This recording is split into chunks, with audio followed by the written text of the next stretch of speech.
Watch your step, Mrs. Bennet.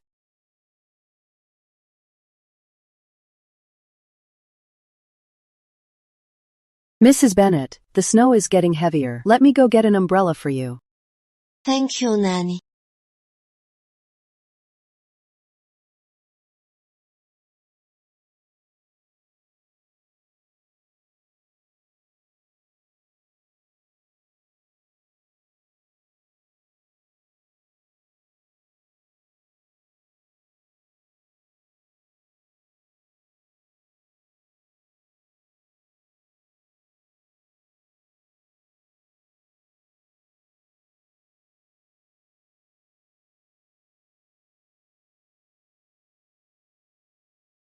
This is the first time in ancient times I've seen a man with short hair. Could it be that he is just like me, a time traveler too? I suppose this is another woman Grandma arranged for me to meet. Sir. Young lord. Young lord. He is actually the young lord. That was close. I almost misunderstood. I'm here to greet Grandma.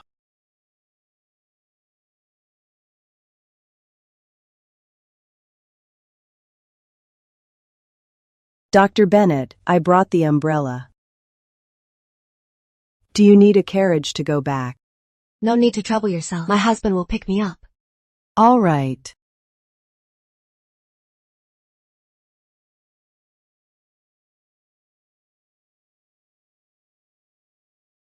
Eddie, you came at the perfect time. Grandma has something to discuss with you. Look at you. You work so hard every day. In this house, you should have someone to care for you. Grandma. Don't be in a rush to say no. She's not a maid. She is a girl from a scholarly family. Her family fell on hard times, so we bought her freedom. 3 years ago, you became a monk by the late king's decree to help the current king out of a tough spot. Now, the king has taken the throne, and you've returned to secular life. Why still stick to the temple's strict rules? You misunderstood, Grandma. I'm not turning it down. So you agree?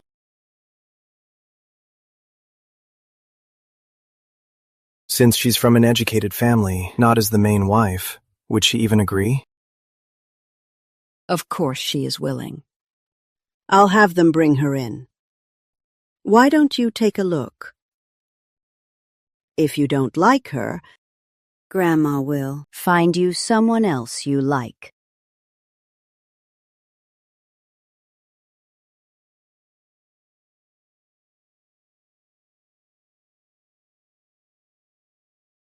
No need.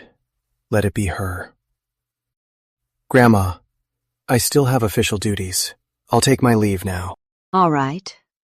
Then we'll wait for your next day off, which is the 10th of October. She'll serve you tea, and we will settle this matter. Then from now on, Grandma, you don't need to send girls to wait outside for me. I'll take my leave.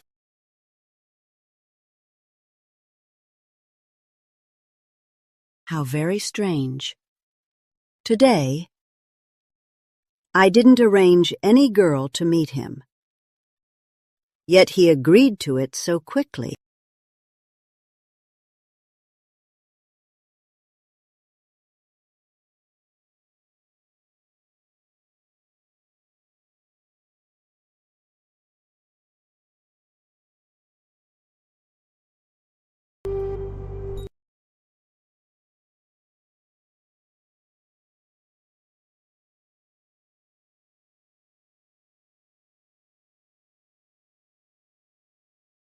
She left.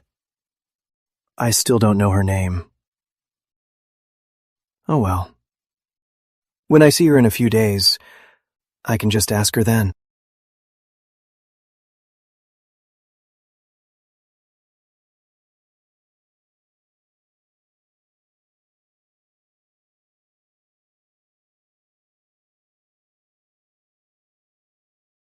My dear. Why are you here? Get inside quickly. You'll catch a cold in this heavy snow. I'm fine. Come.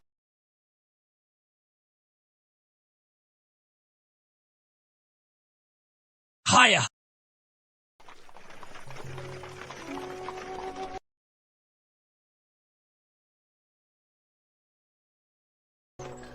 Here, have some hot tea to warm up. Don't just worry about me. You need to warm up too. Come, warm up. Once we're back, change your clothes right away. You dressed way too plainly today. People might think the mason business is failing, and we can't afford clothes or jewelry. I was making a house call, not visiting as a guest. If I dressed too flashy, it'd be bad if it caused trouble. The Grahams, they're the king's maternal family. They've always been honorable. Charles, have you met Heir Graham?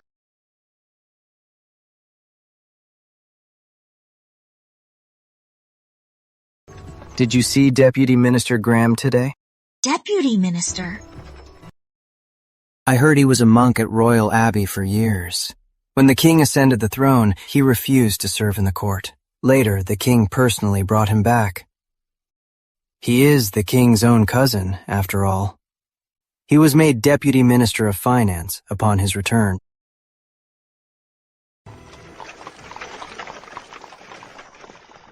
We're home, sir.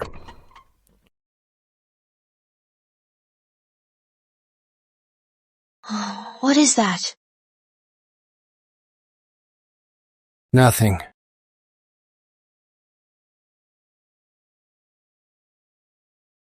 Did he buy that medicine again?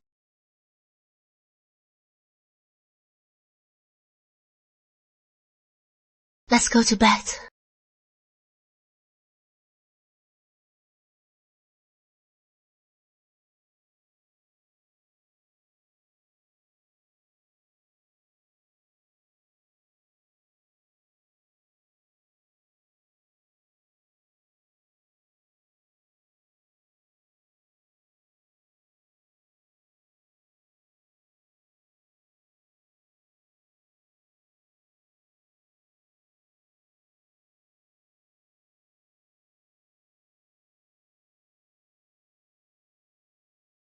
I'd better stay quiet so I don't hurt his pride. Clara, I'm starting to regret it. Regret what? I regret that back then, I didn't prepare a dowry for you and find you a proper husband. With my failing health, I've only held you back. That kind of thing has never really mattered to me. In my heart, you're my closest family.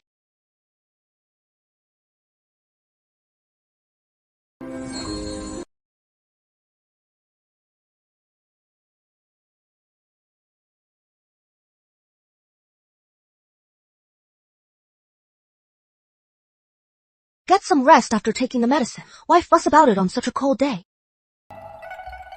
I need to check the accounts at the shop today. How about you go for me? We agreed at the start. Just covering for each other. This marriage is not real. Me going for you. It is not appropriate. What if I suddenly drop dead? You don't even know our family business. You'll just let people scam and embezzle.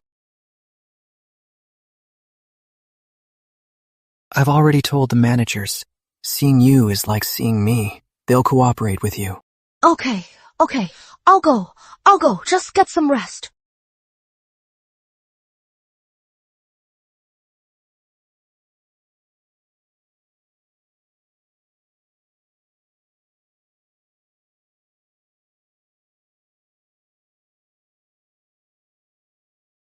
Young Lord. Madam Graham asks if you'll be at the manor tomorrow. Tomorrow, Miss Yates will serve you tea. Is that all right? So her last name is Yates.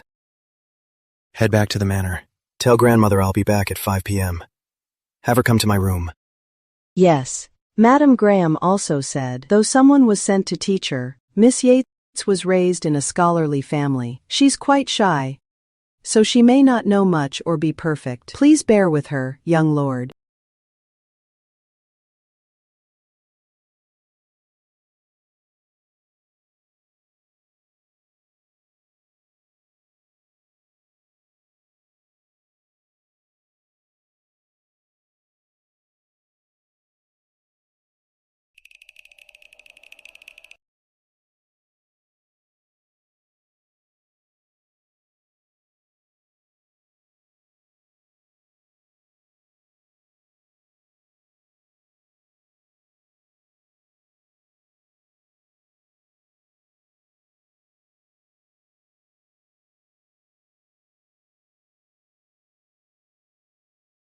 Young lord?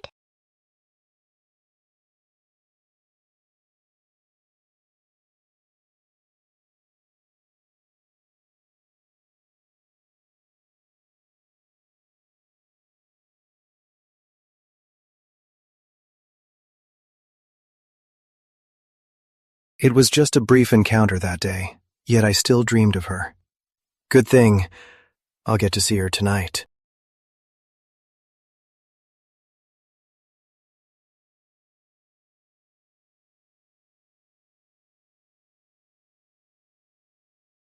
Are you heading out now, sir? Do you know where the noble ladies in the capital city go to buy their cosmetics, clothes, and jewelry? Which shop is the best? Most of them are on Maple Avenue. Why the sudden interest? Her outfit the other day was too plain. Even if she's not an official wife, I should still get her some nice things. Let's go to Maple Avenue. Yes, sir.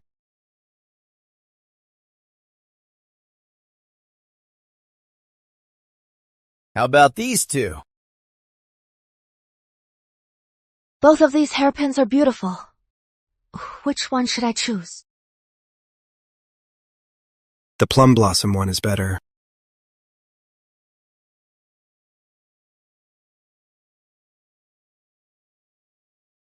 Deputy Minister Graham, why is he here?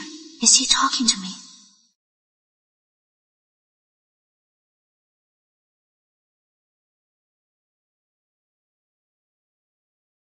The one on the left looks better. You are right, sir.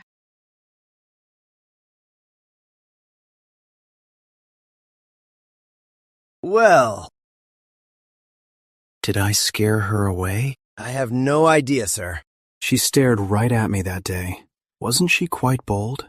Why is she suddenly so shy today? Take these two hairpins and everything she just looked at. Wrap them all up. Right away. I'll wrap them up. Just a moment, please.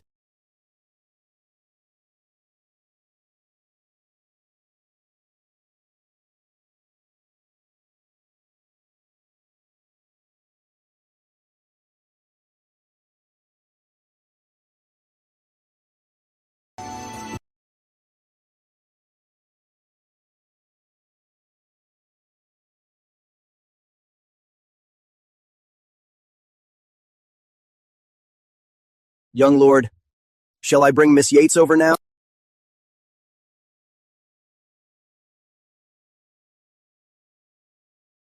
Never mind. At this hour, she might be freshening up. Best not to startle her. Let's go at 5. The young lord, caring so much about a woman. That's a first.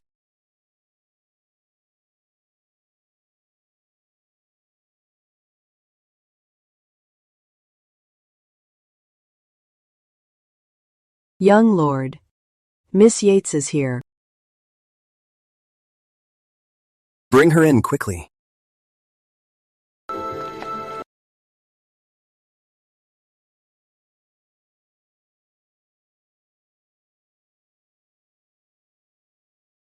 Who is she? Young lord, this is the Miss Yates, arranged by Madam Graham. You agreed to it.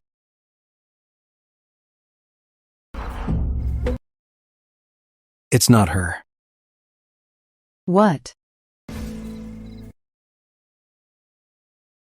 I am Grace Yates. Please help me, Sir Deputy Minister. I want to report Riverport Shipping Commissioner Samuel Turner and Chief Merchant of Riverport Charles Mason for corrupt collusion, framing the innocent, and murdering loyal officials. Their crimes are unforgivable. Young Lord.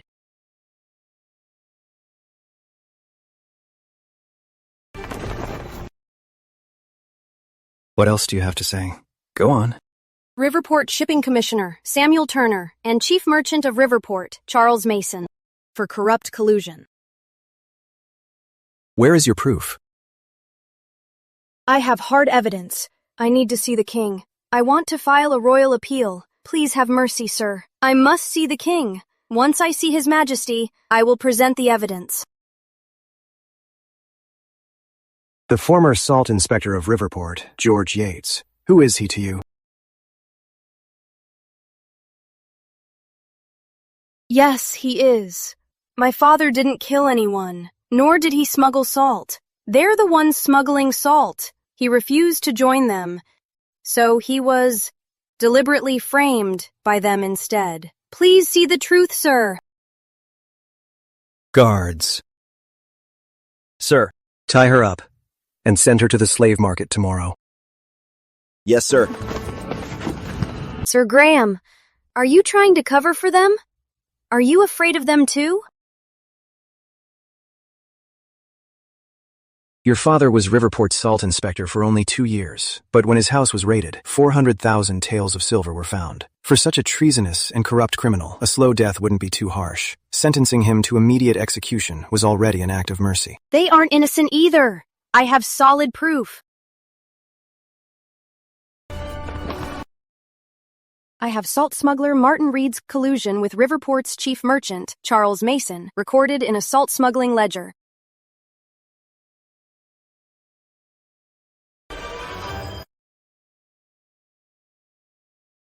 Mrs. Bennet. I'm so sorry to call you in so late. Madam Graham was already doing better, but she had a shock tonight and it relapsed. It is no trouble. Let me take a look at her now.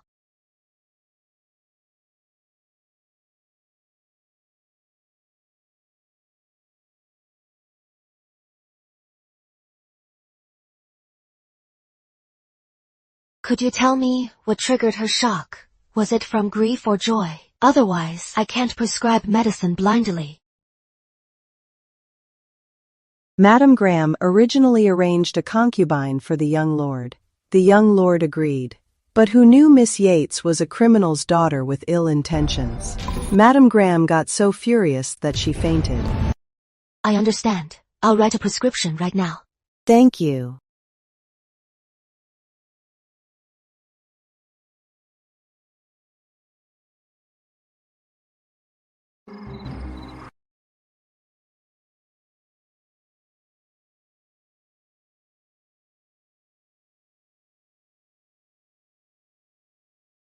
Young lord, you've been reading the ledgers all night. I can have the kitchen bring you a late-night snack. How is grandmother? What did the doctor say?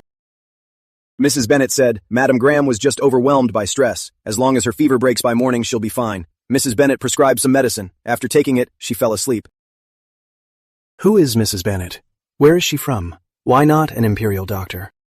Nanny Larkin said, Madam Graham finds them too slow and too much trouble. She prefers outside lady healers. Mrs. Bennet is highly skilled. Her previous back injury was also cured by Mrs. Bennet. That's why we called her again. Let's go. Let's go see grandmother. I can't believe I got the wrong person. Then why was she at Graham Manor? Who exactly is she? It's been a long night, Mrs. Bennet. Why not rest in the guest room? You can leave at dawn. I'll have the steward get you a carriage. Thank you for caring, Nanny. But today, I am leaving the capital with my husband back to Riverport. I need to hurry back and pack, otherwise we'll be late. Let me walk you out. Please stay, Nanny.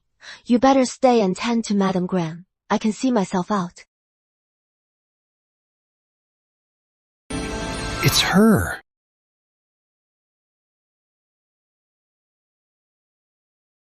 Thank you, Mrs. Bennet.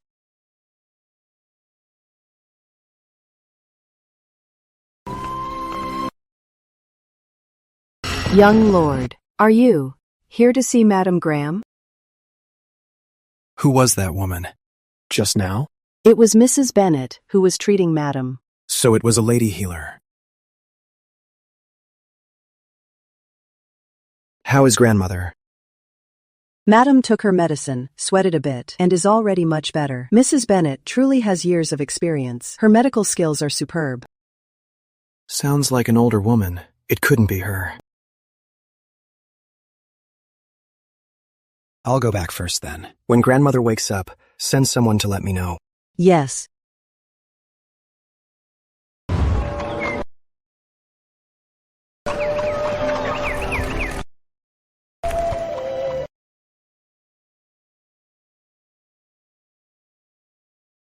Ever since leaving the Grahams, you haven't looked well. Are you too tired? I heard from the Graham's nanny that Grandma Graham fell ill this time because Deputy Minister Graham wants to take a concubine. Isn't Sir Graham a monk? Taking a concubine? He did return to secular life. The girl he wants to take is named Yates, and she was a lady from an official family. She was just brought into the manor. If her name is Yates, Charles, do you think it could be the Grace Yates we know? Yates isn't a common name. In official circles, I only know of one. It's most likely her. Will the Yates family case implicate you? After all, we also gave the Yates family so much money. Relax.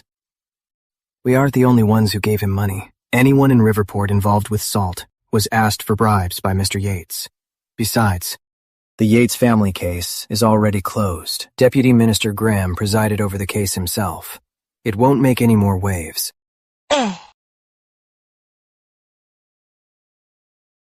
What's wrong?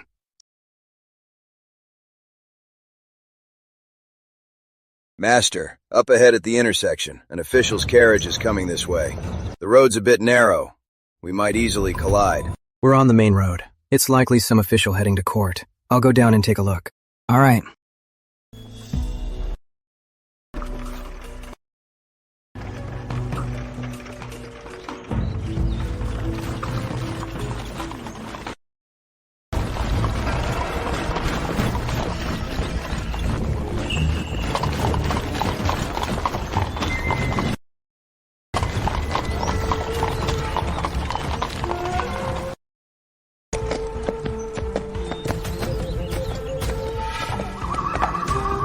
Charles Mason, at your service. Greetings, Sir Deputy Minister.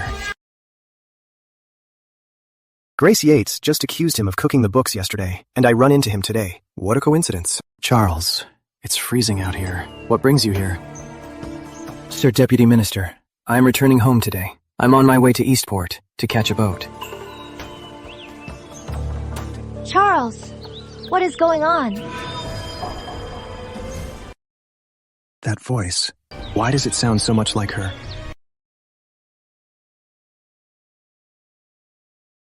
Who's in the carriage? Sir Deputy Minister, it's my wife in the carriage. She's coming with me to catch the boat back to Riverport. I must be losing my mind. Why do I see her in everyone? It's getting late. You should get going. Yes, sir.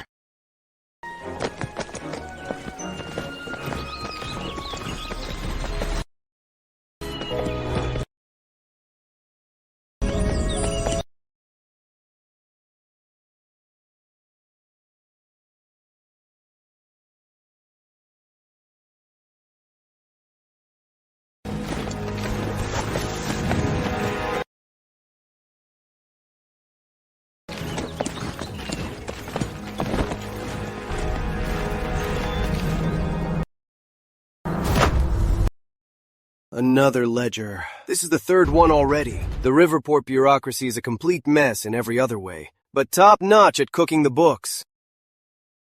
I compared them last night. The first two ledgers, although fake, are meticulous and detailed, enough to pass off as real. But this third one is full of holes and very crude. Not the work of the same person.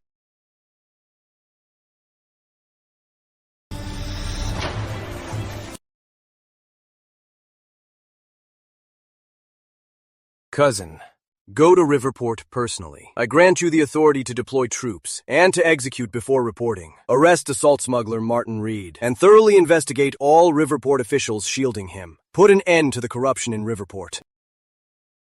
Accept your decree.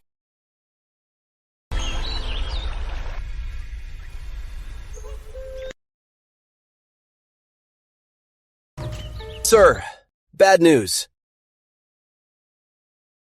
What's the panic about? News from the capital city. The king has secretly dispatched Deputy Minister Edward Graham to Riverport to investigate the smuggled salt. Rumor has it that the deputy minister is ruthless. He won't be easy to deal with. Is anyone else traveling with him? Also coming with him is the young Lord of Ashford House, Henry Ashford.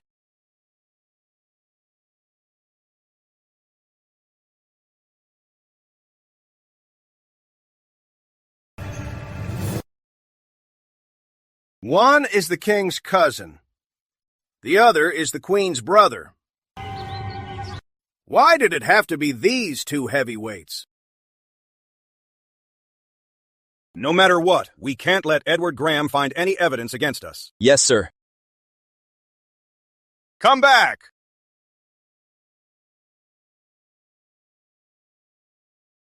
After they enter the city, you'll send someone to... When the time comes. Yes, sir.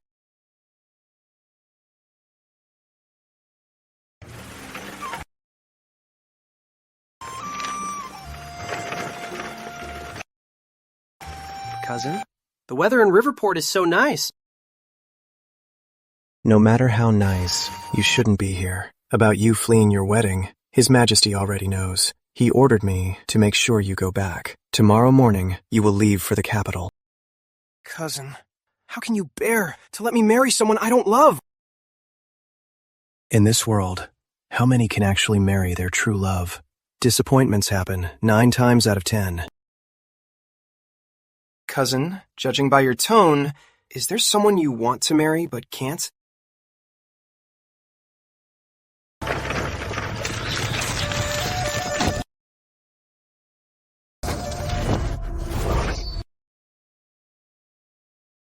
Sir, assassins!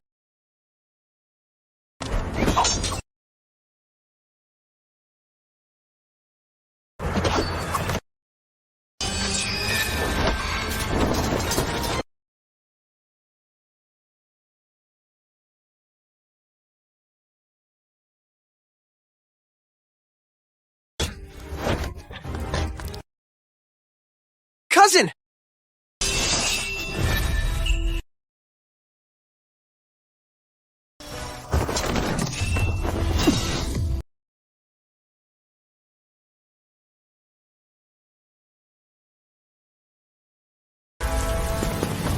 Are you all right? Cousin, go back about a mile. There's the Bennett Clinic. A light's on upstairs. Let's go.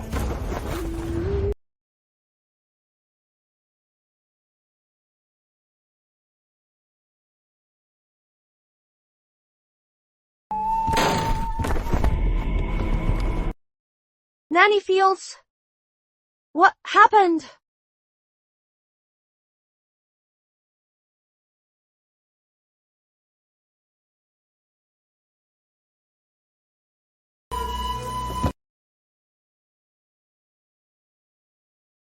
Nanny Fields?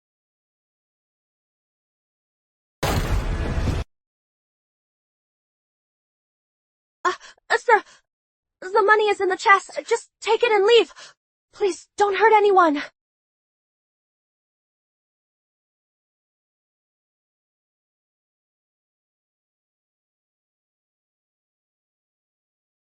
You are Deputy Minister Graham.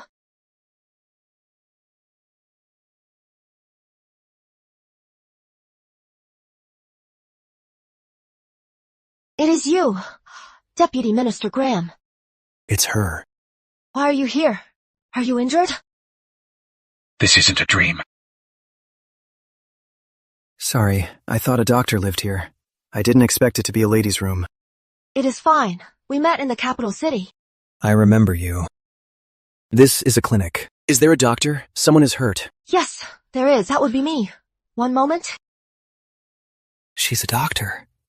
Could she be the Mrs. Bennet who treated my grandmother?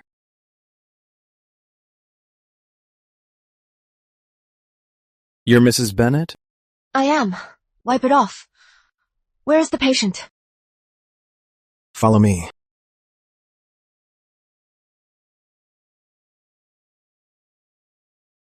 Mrs. Bennet, they've restrained Uncle Powell. Are you all right? It's an emergency. Pardon the intrusion. Release him at once. Yes, sir.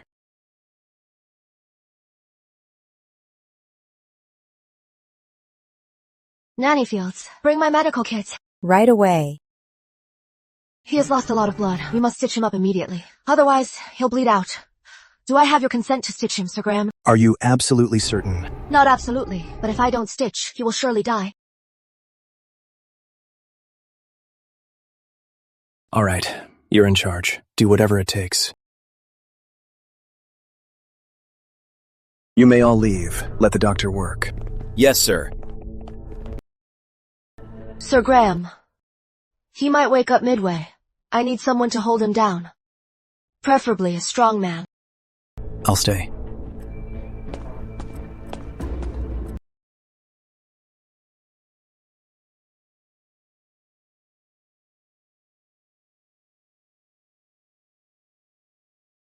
If you want to live, let go. Sir Graham, make him take this pill.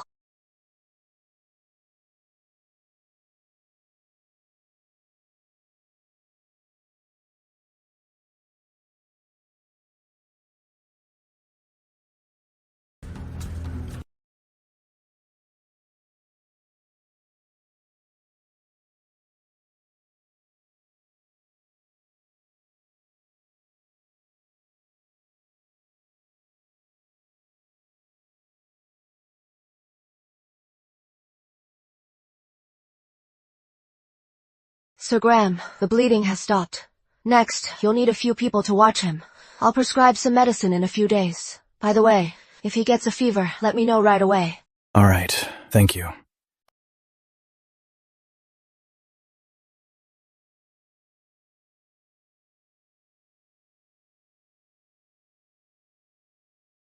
I found you.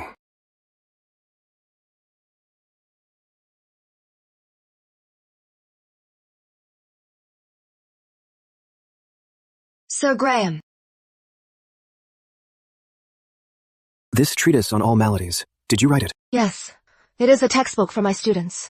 It actually contains a prescription for an epidemic. Does it really work? Well, it depends on the specific situation. Mr. Ashford is already able to walk.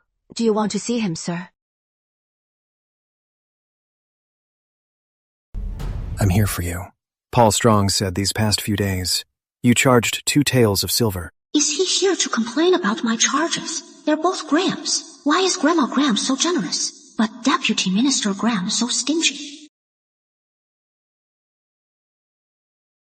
Yes, I charged 2 taels of silver for the fee, because my usual house call is 100 coins. It was a night call, so it is doubled. Also, Mr. Ashford had external injuries requiring stitches, which is an extra 500 coins. His injuries were quite severe and used up a lot of my herbs. During this time, my clinic's business was affected too.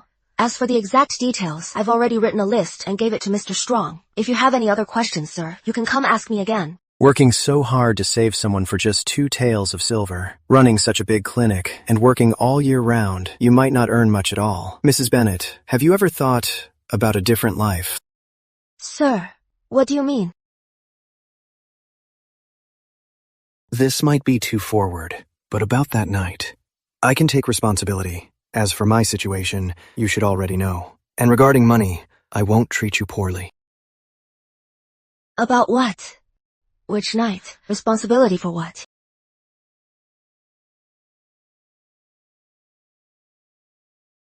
Sir Deputy Minister. About that night. I saw you.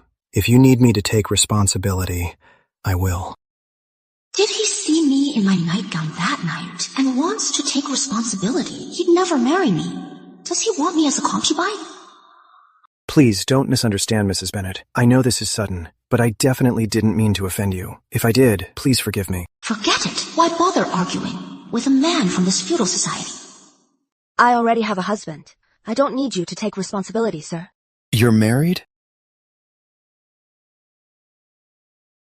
You're married? Yes. Then why haven't I seen him around these past few days? Charles Mason, chief merchant of Riverport, is my husband. You've met him, sir. He has been at the Southwell Salt Works lately. He'll return to Riverport in a few days. You can ask him then. There is no need for me to lie to you about such things, sir.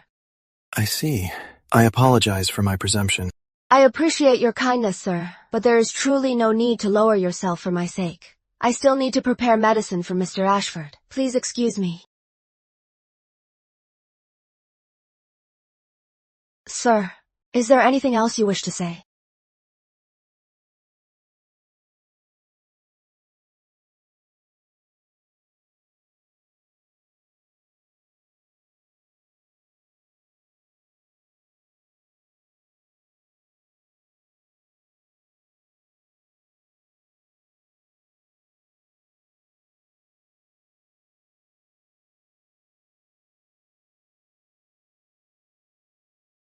Cousin, why is it you? I thought it was Miss Clara. Miss, she is the wife of the salt merchant Charles Mason, not some unmarried miss. What? Impossible.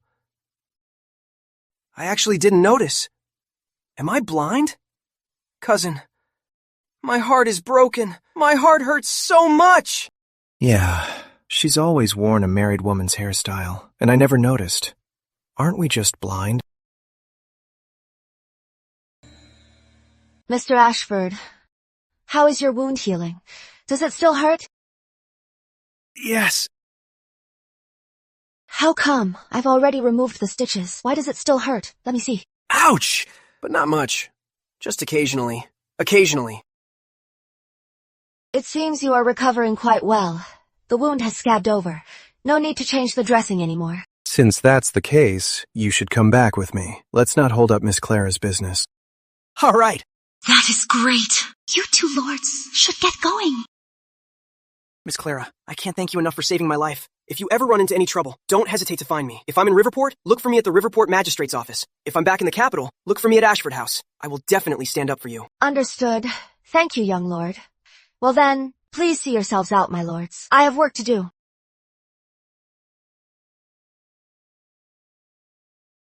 Why won't she even say one more word to me? Such a cold and heartless woman. She is married. You're just a stranger. What else would she say to you? Cousin, you're totally unromantic. A cold-hearted man like you could never understand my pain. Why did she have to be married? Little Julia, dressing me all up and dragging me outside. What are we doing? Clara, there is a surprise waiting for you outside.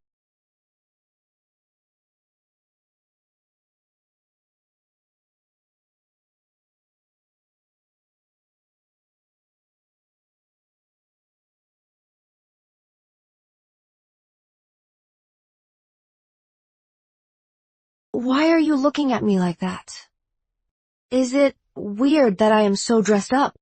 Why would it be weird? Seeing you dressed up for me, you look like a goddess. I'm honestly just a bit flattered. You should have let me know earlier. I'd have the kitchen prepare food to welcome you back. No need. Just seeing you makes me happier than anything. Come, let's talk inside.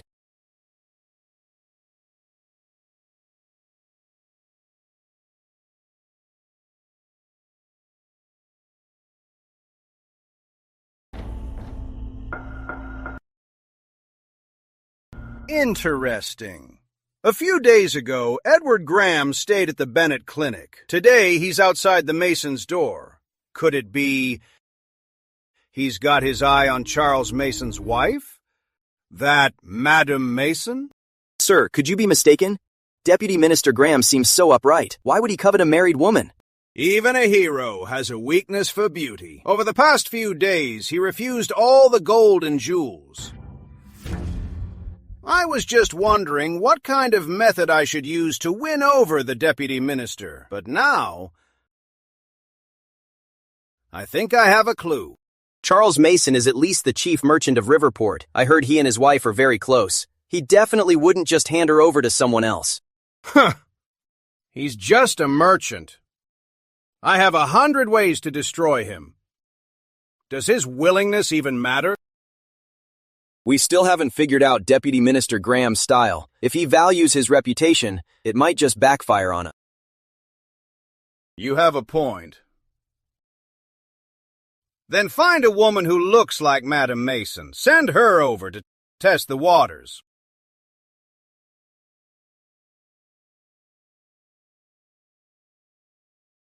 Didn't you just get back? Why are you leaving again? I'm just passing through Riverport. Came back to see you and Julia. I still need to visit the Northwell Saltworks.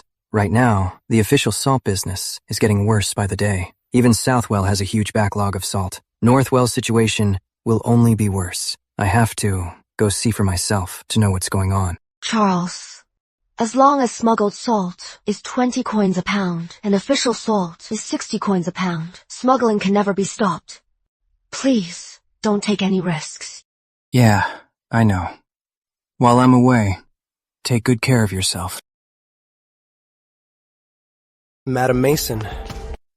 Madam Mason, something terrible happened. Little Julia was taken by the guards. Master isn't home right now. What should we do? What? Little Julia was arrested. Which magistrate's office? Did they say why? Her maid said she went with her to buy rouge. She waited outside and didn't go in. There was a dispute in the shop next door. The guards arrested a lot of people. When the maid came out, she saw little Julia was taken too. Little Julia couldn't have committed a crime. It must be a mistake. Did you try bribing someone? I gave Governor Lowell some silver. He took the money, but since Deputy Minister Graham ordered the arrest, he doesn't dare release her. He told us to find another way. Talk to Sir Graham, Madam Mason. Do we have anyone who can talk to Sir Graham? Deputy Minister Graham. Why him? I know. You can leave first. I will figure something out.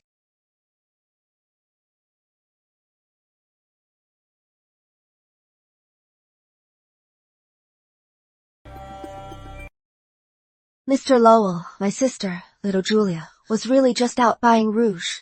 Can't you make an exception and let her go? Madam Mason, this isn't about money. If I had the say, I would have let the third miss go by now. Alas, I don't have the authority. Then is young Lord Ashford, staying at the magistrate's office. I didn't realize the Mason family and the young Lord of Ashford House were old acquaintances. However, it's quite unfortunate. Young Lord Ashford has returned to the capital. You don't need to worry. The smuggled salt case is closely watched by Sir Graham. He'll hold a hearing in a few days. At that time, if the third miss explains everything and clears her name, she'll naturally be released. She is just a teenage girl. How can she endure prison? May I ask, if the deputy minister is also staying here, could you please let him know? I wish to see Sir Graham. Naturally. Whether he agrees, we have to ask, right? Well, I'll send someone right now. You wait here for a moment.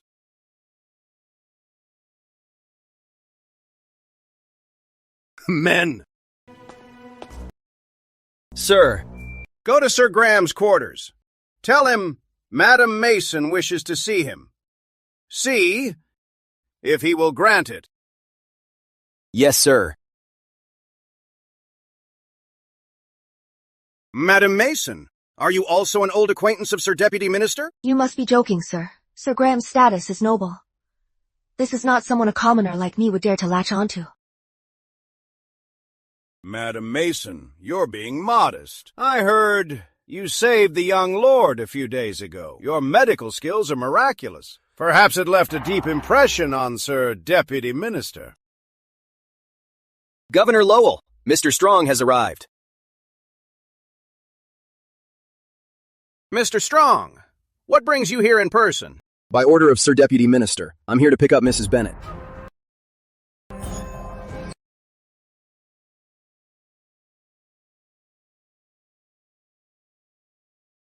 Mrs. Bennet, please. Sir is just inside.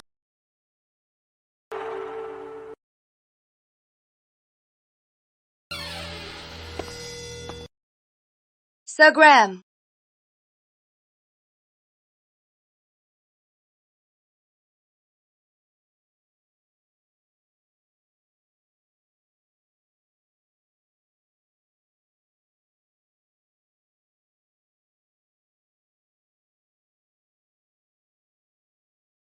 Mrs. Bennet, I mean no offense. You came in a hurry. Please forgive my casual attire. Have a seat.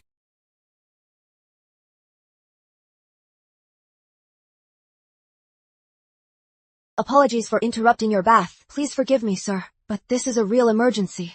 My sister went out to buy rouge and was mistakenly arrested by your men. So?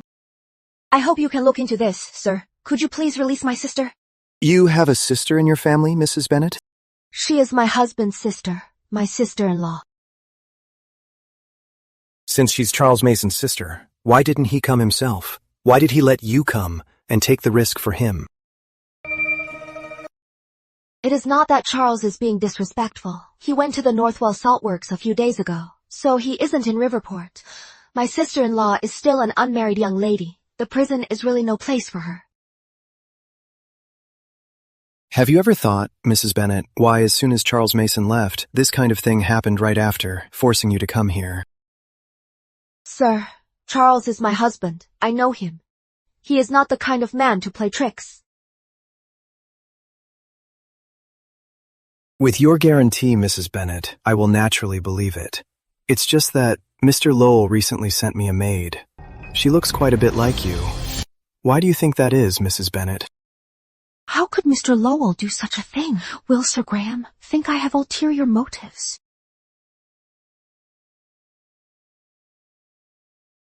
Please believe me, sir, about that day. I've never told anyone, nor have I told Charles. As for others, they might have heard rumors and misunderstood.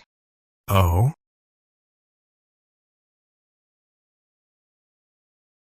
Then I'd like to ask, Mrs. Bennet.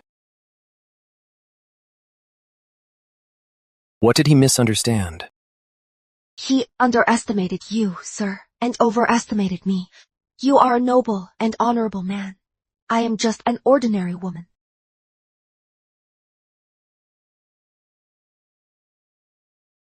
Sir Graham, this has nothing to do with Charles, nor does it concern me. I only have respect for you. I would never try to seek your favor. Please believe me, sir. I have no misunderstanding about you. But Mrs. Bennet, if you really don't have such thoughts, you wouldn't be so afraid to drink this cup of tea from me.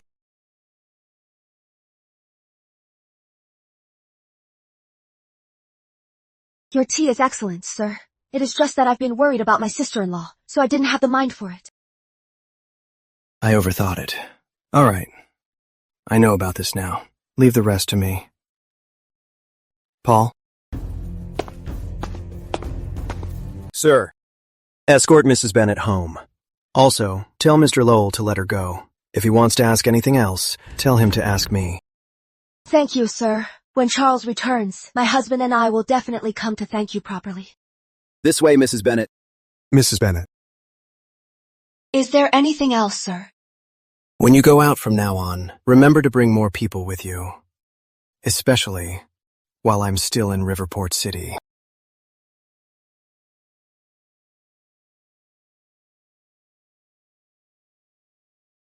Sister, I didn't do anything wrong. Why would they try to frame me? Will they come after me again? Julia, don't be afraid. They abuse their power to bully others. But there is always someone above them. Just wait. Once they cross those with real power, their days will be numbered. Real power? Who is it? Didn't the capital city send someone to Riverport? The Riverport bureaucracy is long overdue for a cleanup.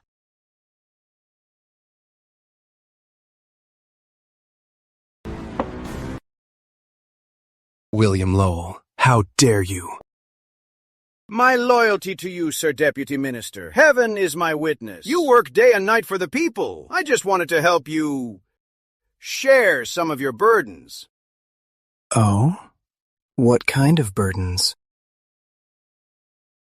Gentlemen always seek fair ladies. With your background and looks, you can have anything you want. Why settle for less? I have an idea that will make Mrs. Bennet willingly and completely grateful to you. Go on. May I be so bold to ask, do you just want a brief fling, or do you want it to last? She's a married woman. How can it ever last? Sir, she doesn't have to be. William Lowell, are you trying to incite me to commit murder or frame an innocent man? As an official of the people, are you going to break the law?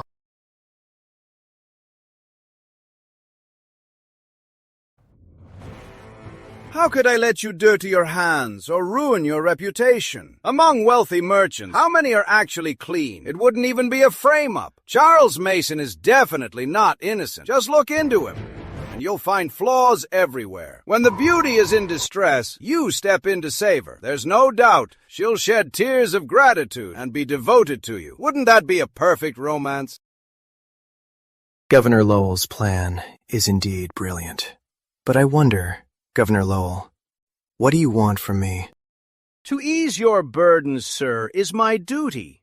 In the Twin Rivers region, those willing to help aren't limited to just me. I wonder if you, sir, would give someone else a chance.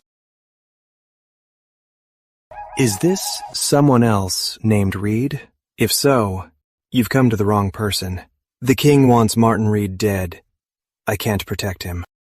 Anyone the king wants dead naturally deserves to die. It's just that no one has seen Martin Reed's face. If the Masons are out of the picture, and he joins the Merchant Guild, you won't need a single soldier.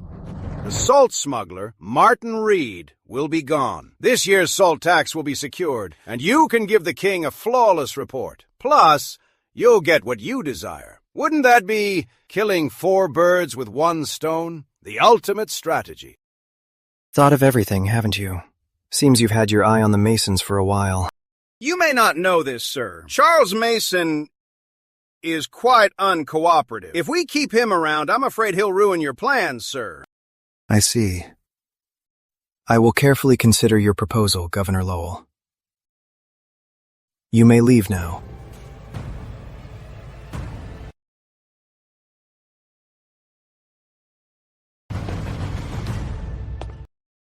Guards! Sir. Send someone to watch William Lowell, where he goes and what he does. Report every detail back to me. Yes, sir. Send some more men to watch the Mason residence and the Bennet family whenever she goes out. As long as there's no danger, do not stop her. Yes, sir.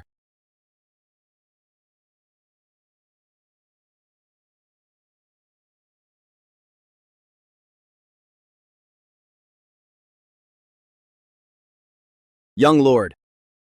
What is it? This handkerchief. Mrs. Bennet must have dropped it.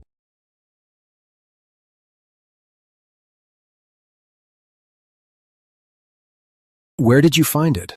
By the perfume chamber. How did you find it? I just saw it. I am asking you, how did you find out? I didn't mean to pry. It's just that sometimes, young lord, in the middle of the night, you call Mrs. Bennet in your sleep. You may leave. Yes, sir.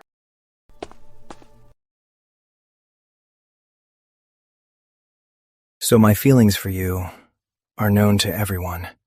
Since everyone knows, do you know it too? Madam Mason, the officials urge the Masons to prepay the salt tax. If we don't pay now, I'm afraid this year's quota will be gone. Why aren't you worried? There is not enough money in the account. If we borrow from the government, the interest is too high and it is too risky. What business doesn't have risks? If you fear everything, then this business can't go on. What business can't go on? Sir Graham. You may leave. Please, Sir Graham.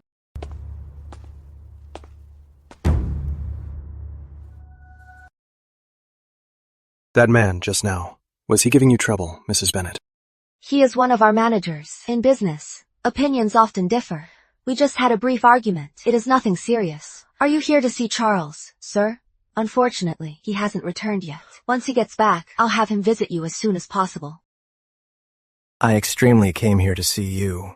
Governor Lowell presented me with a ledger. It contains evidence of the Masons colluding with salt smuggler Martin Reed in the illicit salt trade. I wanted to ask you, Mrs. Bennett, did the Masons engage in salt smuggling?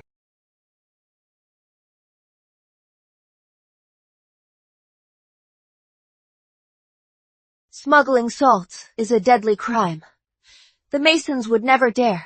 Please see the truth, sir. Give the Masons a chance to prove our innocence. I will be forever grateful.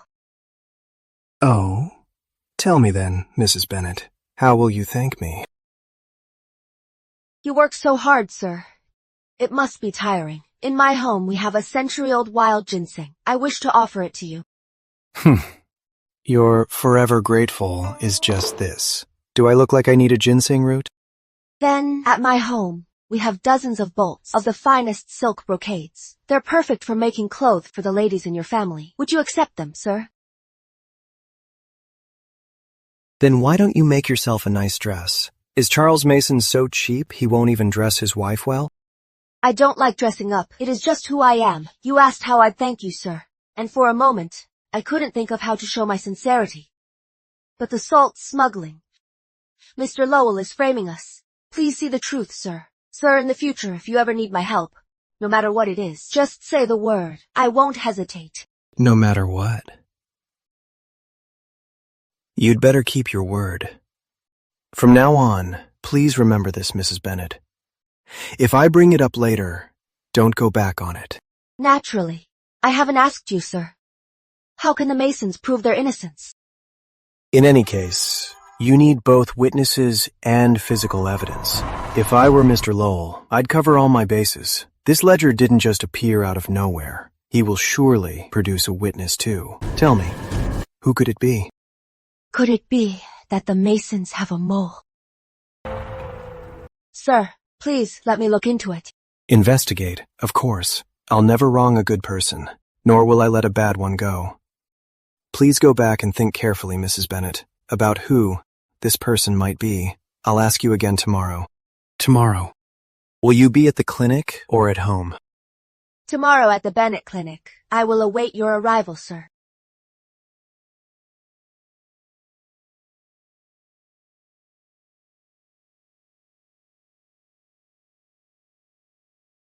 Uncle Powell, did you find out about our managers over the past year? Has anything major happened? The head and third managers, I haven't heard anything about them, but the second manager's oldest son owed a casino 30,000 taels last year. The casino guys completely trashed his house. It was a huge mess. 30,000 taels. What was he playing to lose that much? And then what? How did they settle it? I don't know about that. But I saw his son recently at the tea house drinking tea and enjoying a play. Looks like he's fine now. When things are this strange, something must be fishy.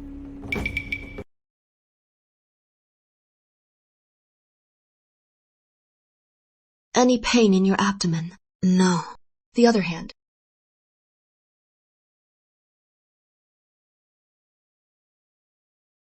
Are you busy, Mrs. Bennett? Sir, I have a critical patient here. I can't leave just yet. Would you two gentlemen please wait next door? Nanny Fields, show them the way. Right this way, sirs. All right.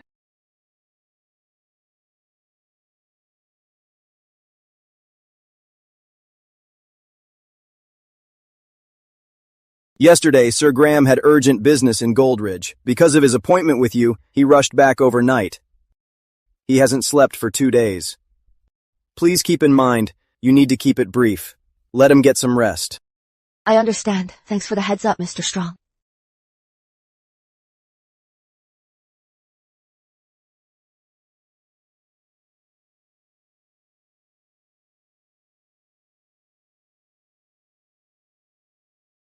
Is he really that tired?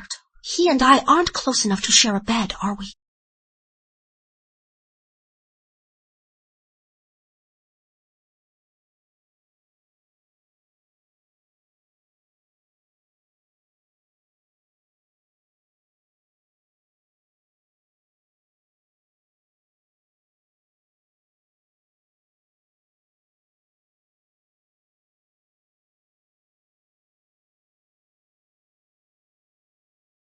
What are you doing? I asked you, what were you doing just now? Sir Graham, shouldn't I be the one asking you that? What are you doing? Someone tried to assassinate me. In self-defense, I subdued her. My lady, were you trying to assassinate me? No good deed goes unpunished. You are a big, strong man, and I am just an unarmed woman. Me, assassinate you. You should feel guilty for even saying that. Mrs. Bennet is a master of medicine. Why would you need weapons to kill? However, if you say you were just caring for me, then I will believe you. What have you come up with? I suspect the second manager is up to something. He urged my family to borrow silver from the government and quietly settled a 30,000 tael trouble. For the past 6 months, he and Governor Lowell's advisor have been very close. I think something's off about him.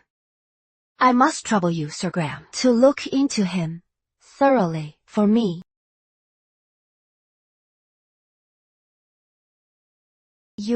Why are you staring at me? Are you interrogating me again? Be a little more patient. I can't scare her away. Never mind. I'll investigate this for you. Well then, thank you, Sir Graham. You are a busy man. I won't keep you any longer. Please.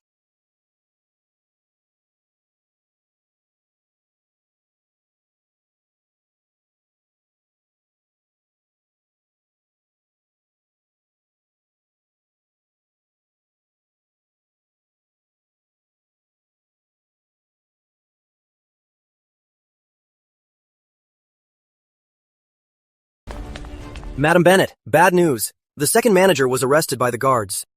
How do you know? The second manager didn't come to the shop today. I figured something must have happened, so I went to his house. But his door was sealed by the authorities. His whole family is missing. Looks like Edward Graham's doing.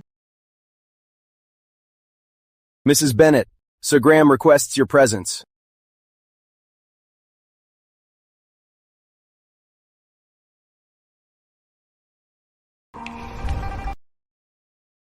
You're here.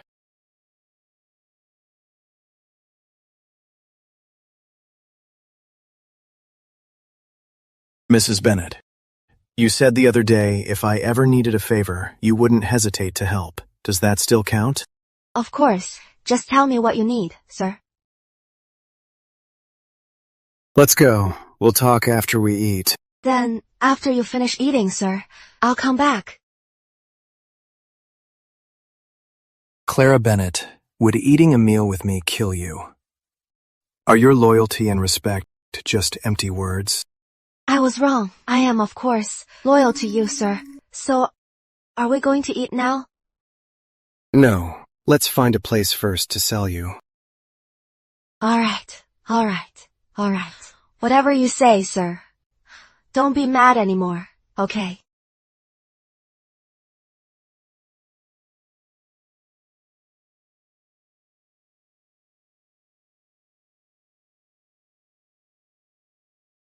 How is the food here? It is pretty good. This place is indeed quite nice, light and mild.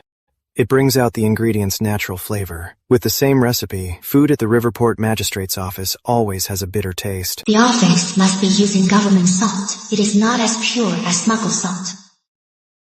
It's highly likely that this restaurant uses smuggled salt.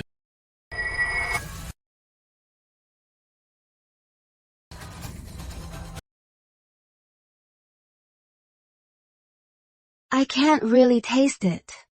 But since the cook made it to your liking, then you should reward him. Right? Mrs. Bennet, are you afraid I'd go on a killing spree over this? Would you, sir?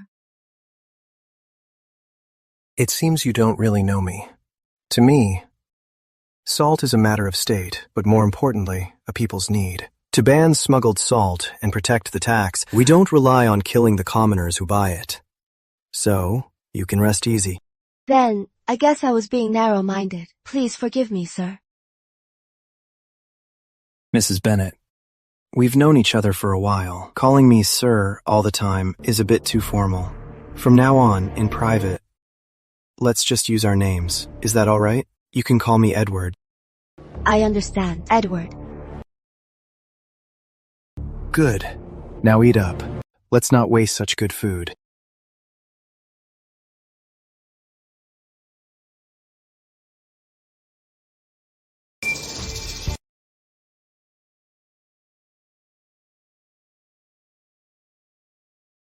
The second manager of your shop confessed to everything.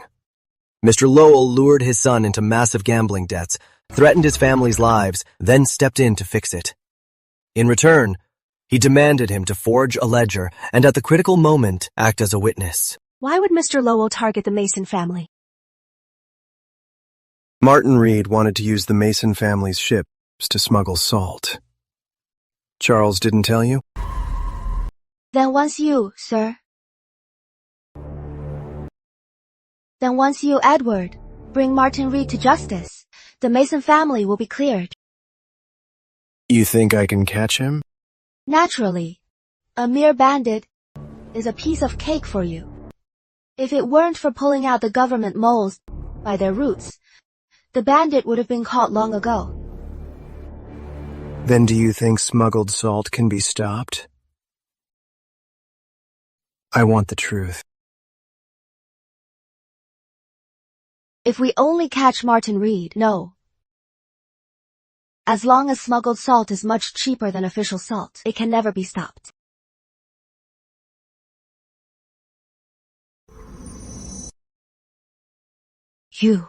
Why are you looking at me like that? It's not time yet. Just wait a little longer.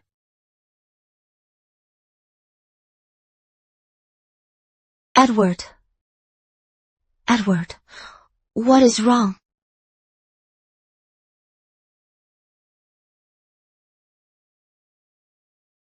Why is your pulse so fast? Where else does it hurt? Does your chest hurt?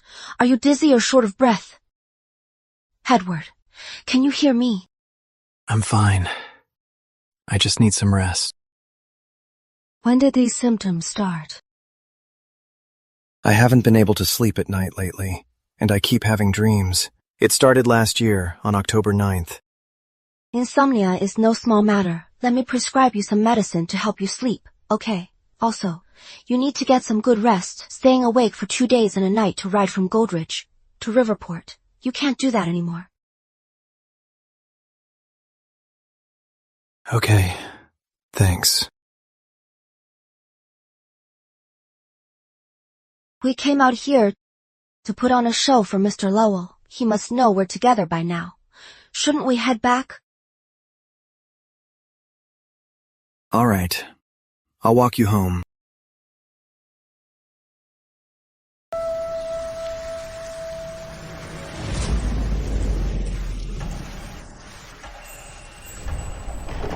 Darling.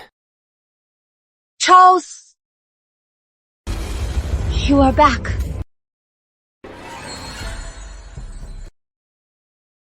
You are back. I thought you wouldn't return until tomorrow. I was going to pick you up. I missed you so much, so I came back a day early.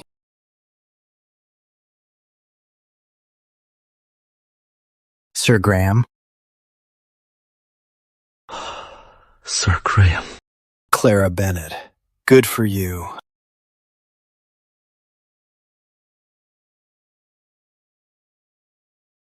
Greetings, Sir Graham. Charles, Where are you returning from? to answer you, sir, Northwell Saltworks. Good. Come to the magistrate's office tomorrow.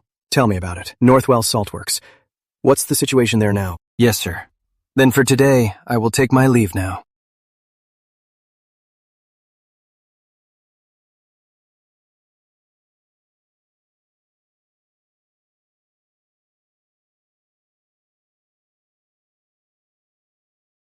Today. Why were you with Sir Graham? Sir Graham and I plan to put on a show for Mr. Lowell. Mr. Lowell is the one backing Martin Reed. They colluded with the second manager to make a fake ledger. Are you saying the second manager made a fake ledger, and now the fake ledger is in Sir Graham's hands? Charles, you are not really behind my back smuggling salt, are you? How could I? With our good business, why would I do something that could get me killed? As for smuggled salt, I swear I haven't touched it at all. Besides, regarding our family business, big or small, haven't I told you everything? Not necessarily. Martin Reed coming to see you. You kept that from me, didn't you? Is there anything else you are hiding from me? I was wrong about that. But that's truly the only thing. I even gave you the spare key to the vault. I've entrusted my life and fortune to you. What else could I possibly hide from you?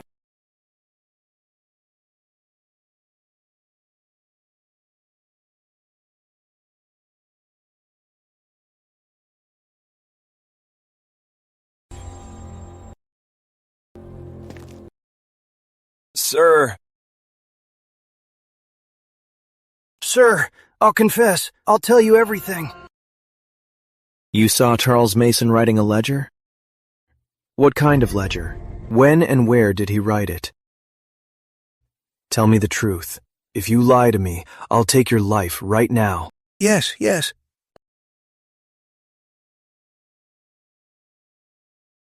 2 years ago, in the master's study, I went to turn in the ledger and happened to see the master writing. It was a ledger about Victor Chandler and his collusion with Fiona Hill. Victor Chandler, the Riverport salt inspector before last. His case was personally tried by the king. Could it be that the fake ledger in the Chandler case was written by Charles Mason? Yes, it was. If that's true, it's deceiving the king. The men will be executed, the women sold as slaves. No one in the Mason family will escape. A beauty in distress is like a dusty silk handkerchief. Clara, if you become a slave, I could openly make you mine. But if that happens, the status of a slave will follow you for life. What should I do with you? Guards. Sir. Starting tomorrow, have Charles Mason come to the office to keep the books and inventory rations and military supplies. Yes, sir.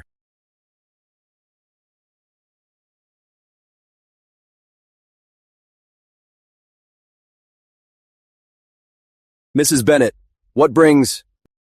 Mr. Strong, Sir Graham asked my husband to work at the office. I brought him some food, and I'll be going now. Please wait, Mrs. Bennett. Sir Graham wishes to see you. Is something wrong? Sir Graham isn't feeling well. Is he still having nightmares and not sleeping well? I don't serve him personally, so I'm not sure. Why don't you check on him yourself, Mrs. Bennett?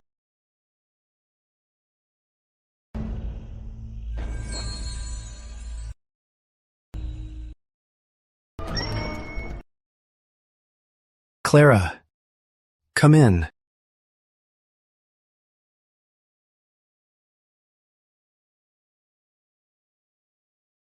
What is with him? Every time he takes a bath, he calls me in. Sir, do you want me to call an attendant in for you? Why call me sir again? Didn't I say to call me by my name in private?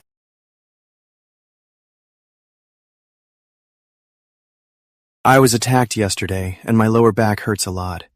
Could you take a look for me? Edward, actually, there is a sign outside my clinic that says I only treat female patients. Besides, here in Riverport City, there are many doctors with skills far better than mine. Okay. I wasn't thinking it through. I just thought, since you treated Henry, I'd be no different from him. I didn't realize it would make you uncomfortable. As for other doctors, here in Riverport City, many people want me dead. So the people I can trust are very few. It's all right. I'll just endure it. You can go on with your business. Fine. Since I am already here, I'll take a look. Sorry to trouble you. Edward, where does it hurt? Show me. It should be on my lower back.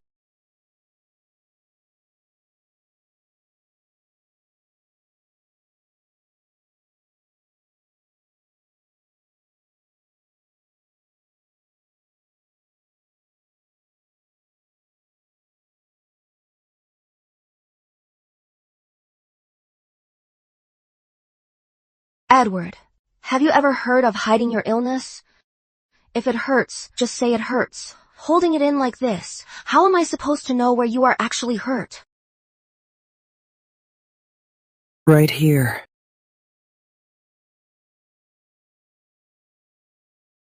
The men I lead are right outside. If I'm in here crying like a baby, what would they think? This guy sure cares about his image. Here. To the left are your nerves, and to the right are your kidneys. It doesn't look like you injured any nerves. If you had injured your kidneys, your eyes would be swollen.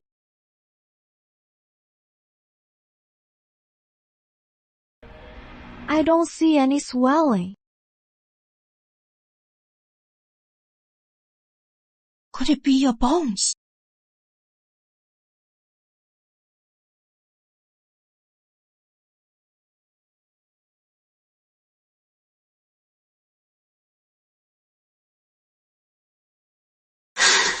He is young and hot-blooded. It is normal to get turned on easily.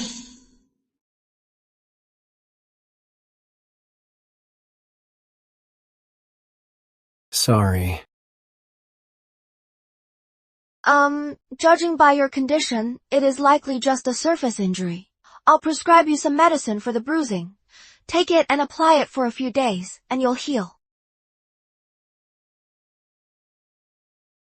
Hey, do you have any bruising around the wound?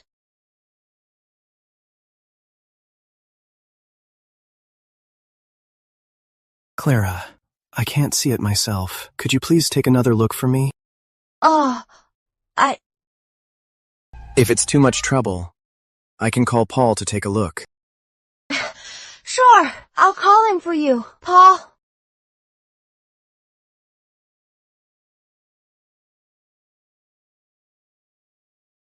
Sir.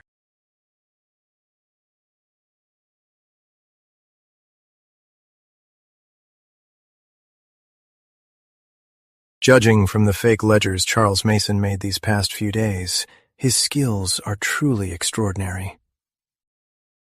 It seems the second manager was right. The fake ledgers for the Chandler case were definitely his doing. What's your plan, sir? We have witnesses and evidence. Ride as fast as you can, use express dispatch, and send them to the capital city. Yes, sir. The house is crumbling. Where else can you run to? Clara.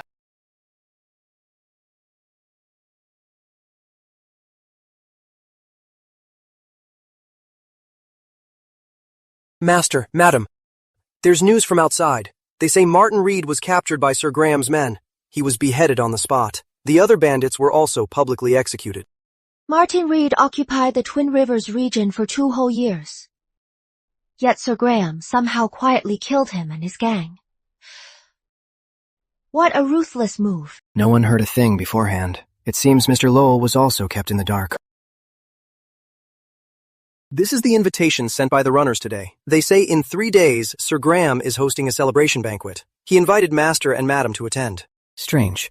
Sir Graham always keeps a low profile in Riverport. Why host a banquet? I am afraid it is no banquet. It is a reckoning. Martin Reed is dead. Next, it will be the turn of the officials who colluded with him. This matter has nothing to do with us. We just need to wait and see. Long time no see. How have you been, Mr. Sawyer? A toast to you, Mr. Lowell. Charles, you're finally here. A lot of old friends haven't seen you in a while. We're drinking till we drop today.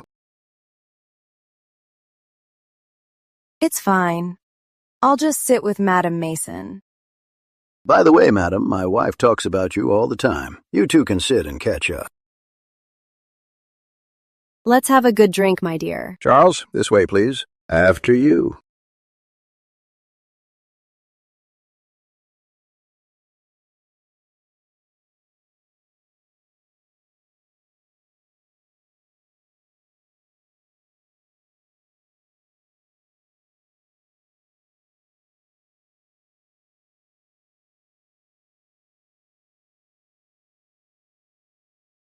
Try some more.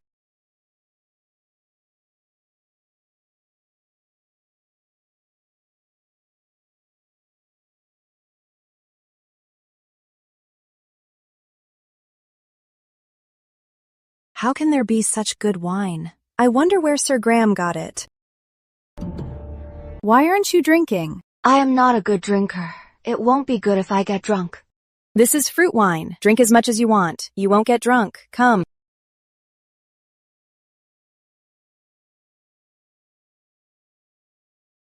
Come. I must properly toast Mr. Sawyer. Here. To Mr. Sawyer. Cheers. Come on. Here. I really can't drink anymore. Have a little more of this good wine.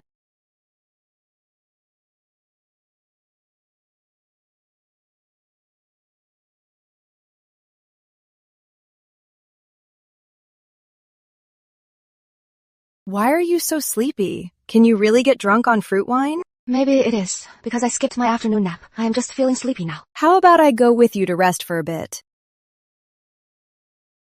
Is Madame looking for a place to rest? I can show you the way.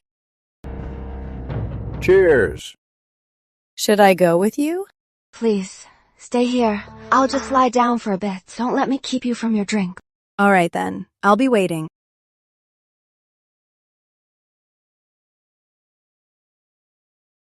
Careful.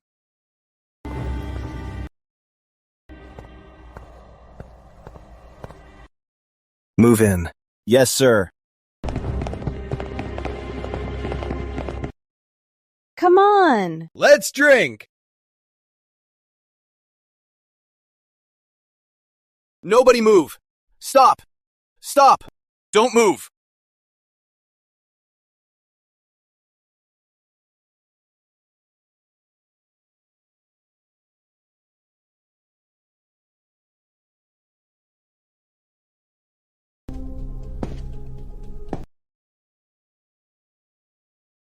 Sir Graham! What is the meaning of this? Don't be so anxious, Governor Lowell. The royal decree has arrived.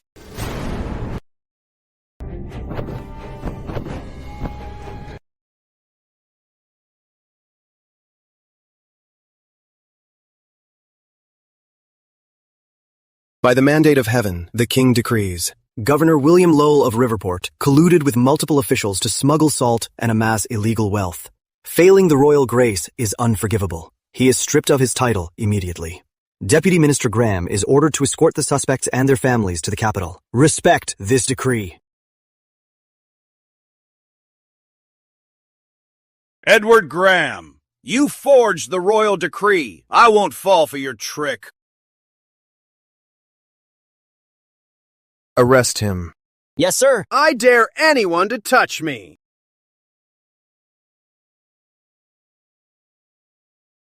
A bunch of cowards.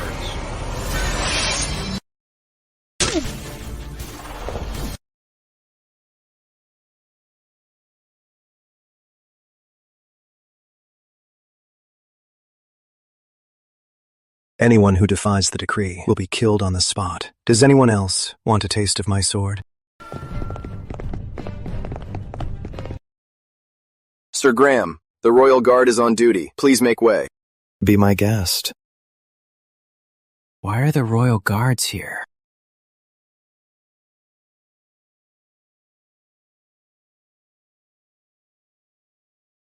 Are you Charles Mason?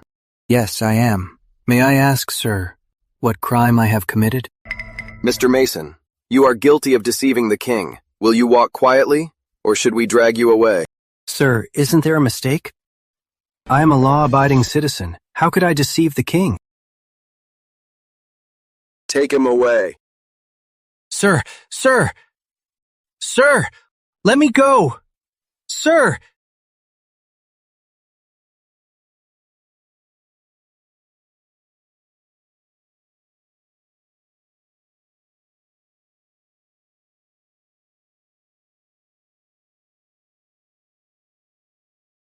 Clara. Finally, for once, you dressed up just for me to embrace our destined path.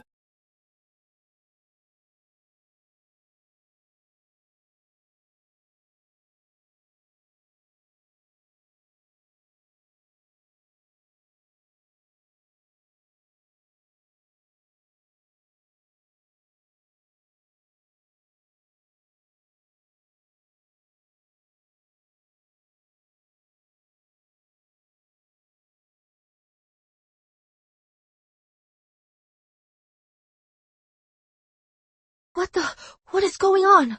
Why am I in bed with Sir Graham?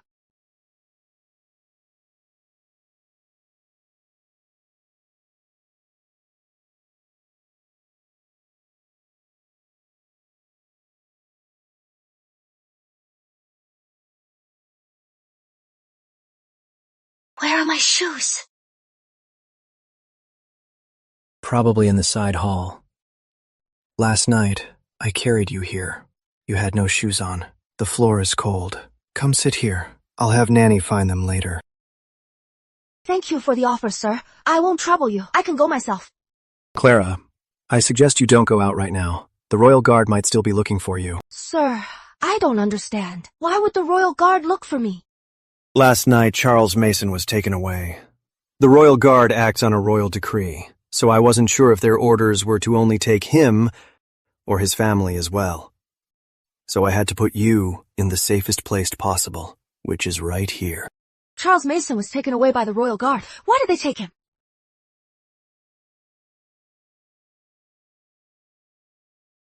Nanny, go find Mrs. Bennet's shoes. Yes, sir. Anyone taken by the Royal Guard goes straight to the royal prison in the capital city. Charles Mason should be there too. As for the reason, you'll have to ask him what exactly he did to alert the king. But visitors aren't allowed in the royal prison. It'll probably be hard to see him ever again.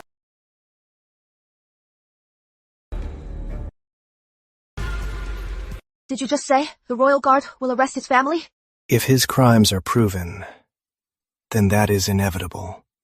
For your own safety, I suggest you don't go anywhere. Just stay right here. I can't. Little Julia is still at home. Thank you, sir. But I have to go back. Miss Bennet.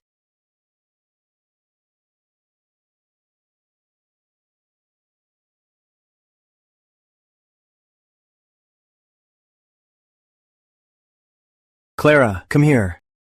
Edward, you saved me last night. I am very grateful. But my sister is still at home. I don't know if she is safe. I have to go back.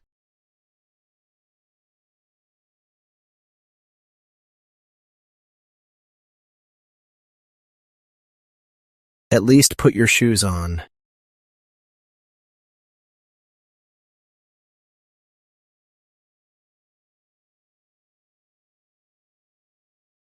I'm not trying to trap you.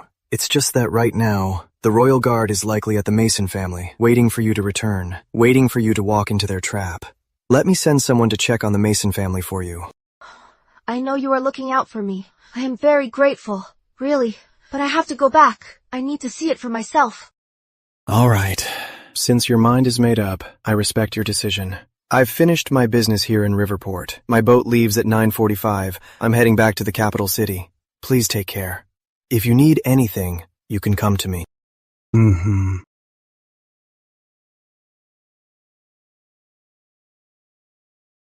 Sir, given the current situation, Mrs. Bennet is a wanted woman now. Are you really going to protect her? Only by making her give up on Charles Mason completely can we truly keep her safe. Then why didn't you stop her? No need. She'll come back on her own.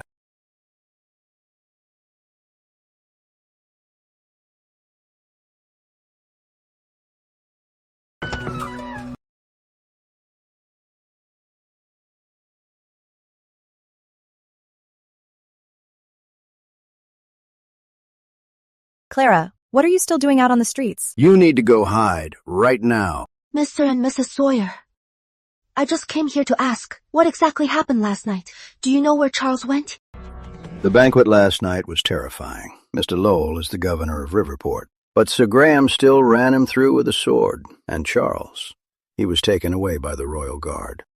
The Royal Guard? He wasn't lying to me. It is true. Then when the Royal Guard took him, did they say what his crime was? They said it was treason against the king. Madam Mason, this crime of treason means the execution of your entire family. Charles must have been framed. He's never even met the king, nor has he ever worked for the king. How could he commit treason?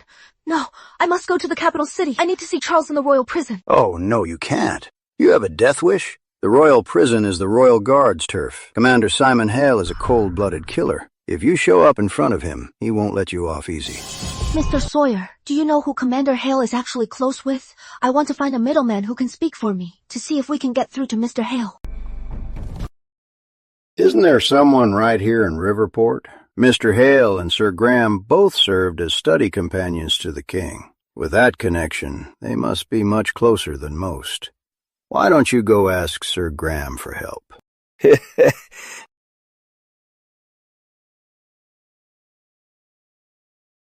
Edward Graham and Simon Hale both studied with the king. Charles Mason was taken by the Royal Guard. Could Edward be behind this?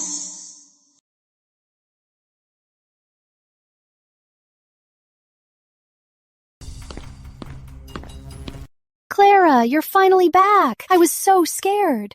I am glad you are safe. Come on, let's talk inside.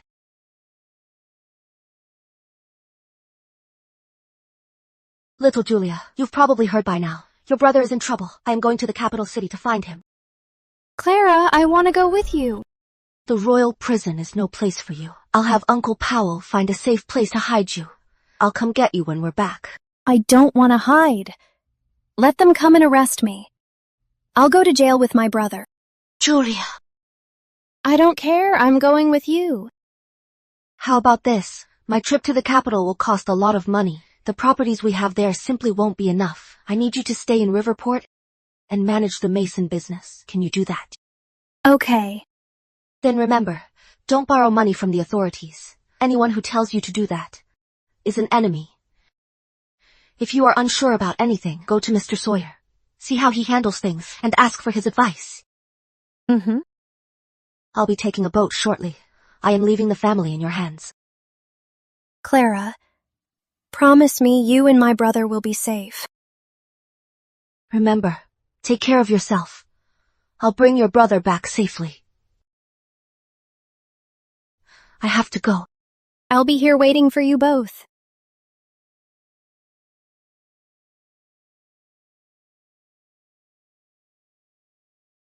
Sir, the boat is about to leave. We should head to the dock. Wait a bit more. Should I go look for her? No need. She will come. Edward.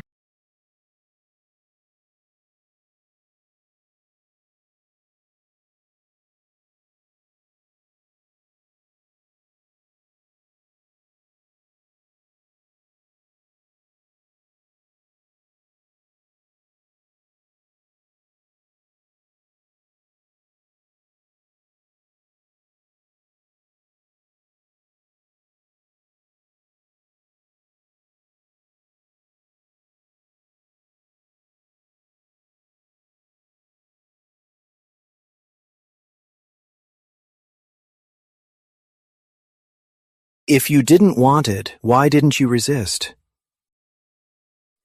Do you love him that much? He is my husband. I see. He doesn't have to be. What if he wasn't? He has murder in his eyes. Does he want to kill Charles? Answer me. What if he wasn't? It hurts.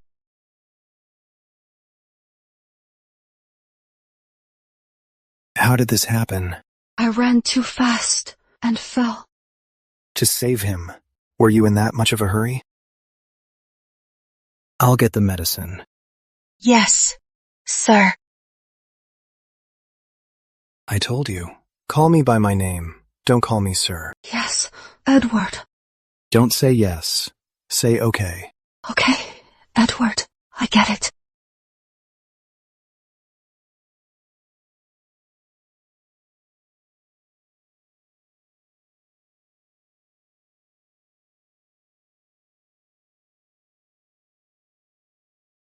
I must find a way to save Charles.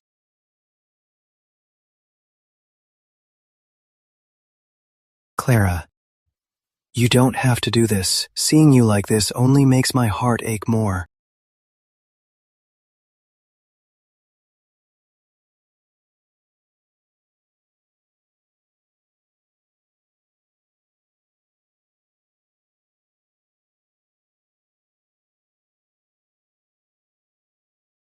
What's wrong?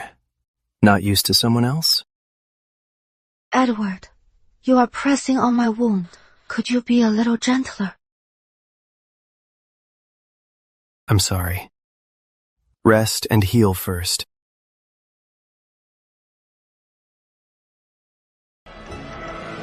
Clara, you have to know. By getting on my ship in public, you can never go back to the Mason family. I know. I'm not some playboy. I'll treat you well. For now, I just need to keep him calm. Edward, don't worry. I won't go back to the Masons. Good. Right. I haven't asked you yet. How old are you? Do you have any other family? And your medical skills, did you learn them from your parents? I am 25. I am from Westvale. I have my father, mother, and an older brother. Our whole family practices medicine. I learned my skills from my mother.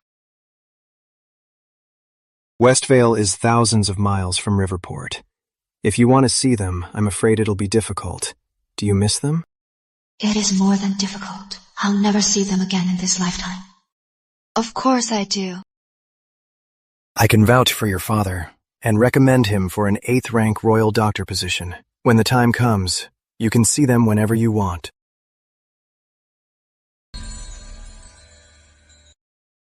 In a few years, if he is well regarded, he could be promoted to the 5th rank, earning a handsome salary.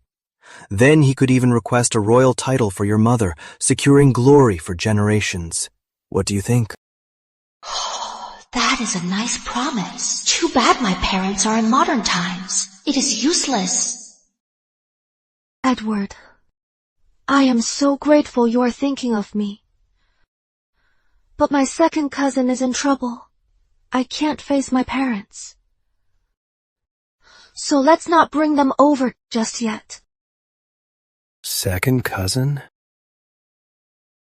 Charles isn't just my husband. He is also my second cousin. His mother is my own aunt.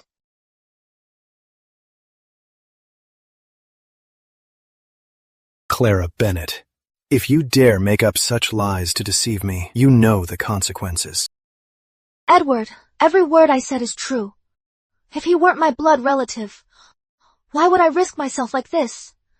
If something happens to him, I won't be able to face my mother. Edward, please let him live. Your kindness, I'll do everything to repay. How will you repay me? Do you know what I want? You want me. I'll repay you with myself. How I repay you is up to you. Remember what you said today.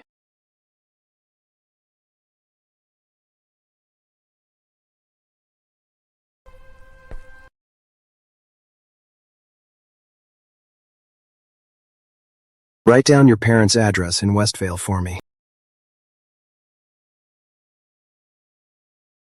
Could there be any documents about Charles's case in here?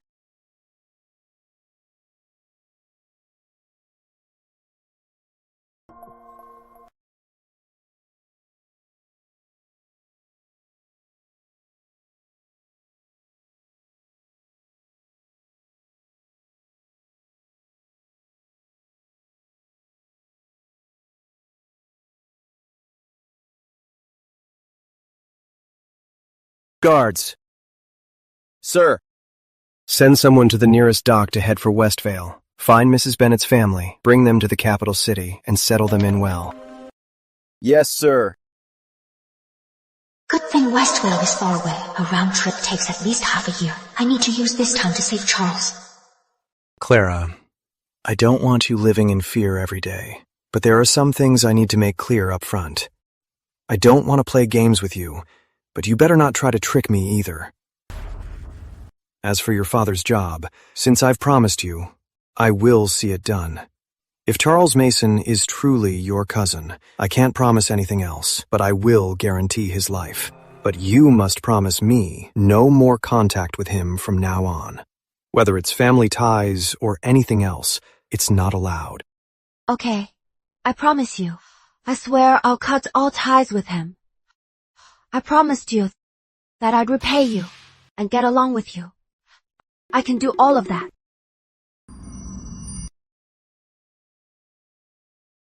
Good. All right.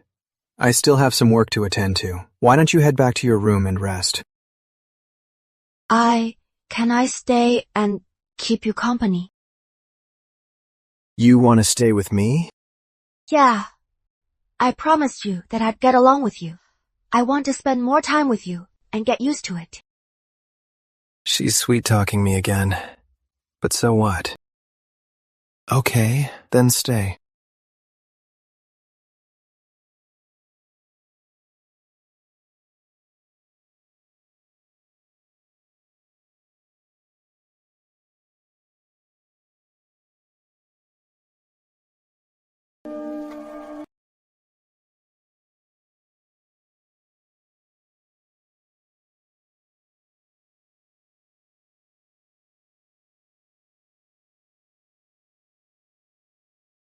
Are you okay?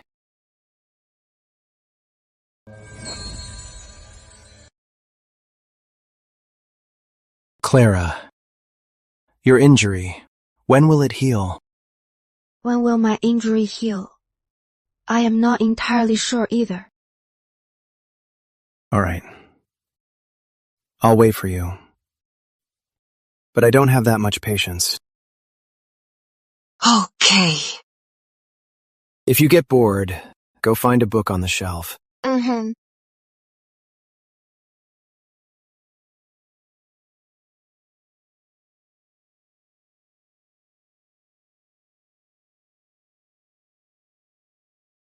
Charles's file might just be in this chest. The key. Is it on Edward? Did you find one? Yeah, I'll read this.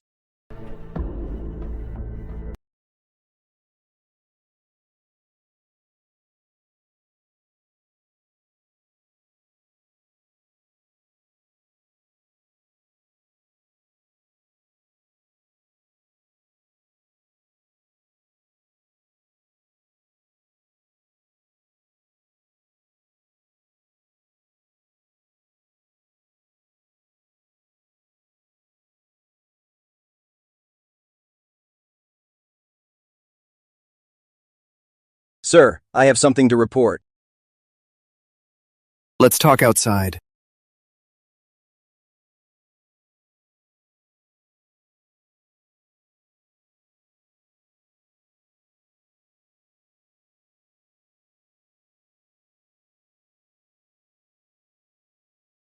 Number. Just wait a bit. If he comes back suddenly, it'll all be for nothing.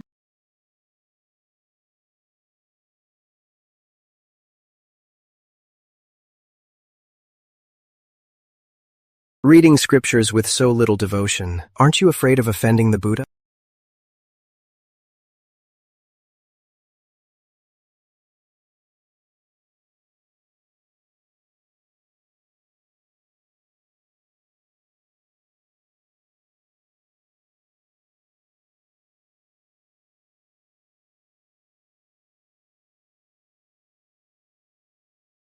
You've lost weight these past few days. Eat a little more.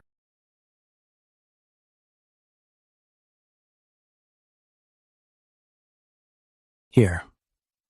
After we finish eating, write a letter to your parents. Why do I need to write to my parents? Tomorrow, someone will switch boats and head to Westvale from the crossing. Write a letter to your parents. First, you haven't seen them in years. They must be missing you. Second, it'll serve as proof to pick them up, in case they don't believe it. Or did you lie to me? Your family isn't in Westvale? Of course not. I'll write it.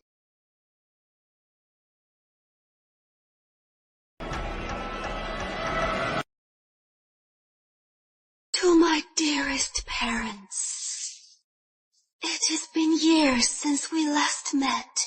I miss you both so much. I am about to leave for the capital. Once I am settled, someone will go to Westvale to bring you to the capital. I hope we can reunite soon and be a family again.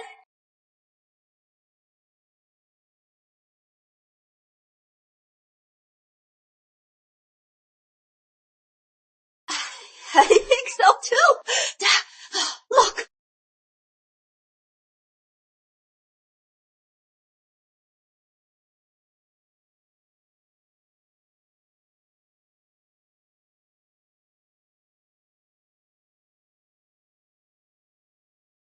Don't cry.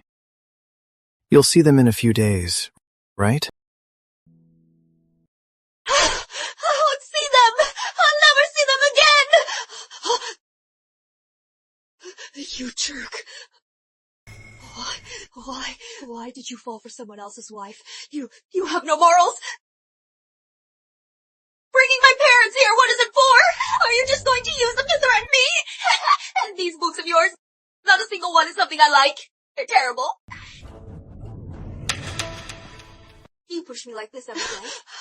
Aren't you afraid that one day I'll jump off this boat? You hate me, don't you?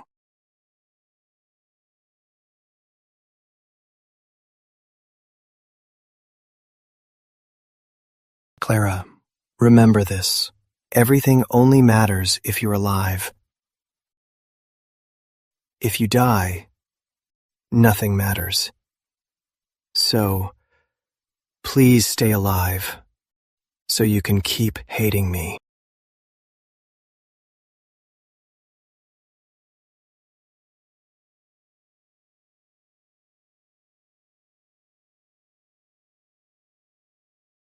Young lord, these are what you asked for. The most popular novels among all the ladies these days. Just leave them here. Mrs. Bennet hasn't left her room for days. Did you have the nanny check on her? The nanny said Mrs. Bennet has been low on energy, looking listless all day, mostly just sleeping. However, she had the nanny prepare hot water, saying she wanted to bathe and change. Bathing while sick? What is she thinking?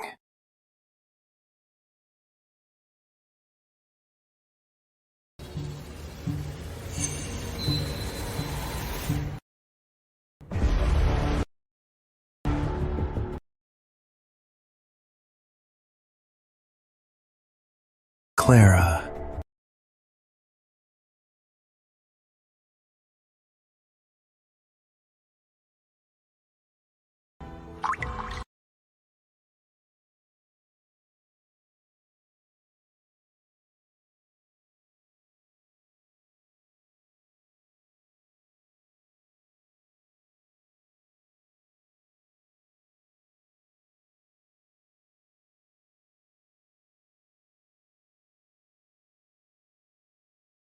What are you doing? My injuries have healed. I can serve you now.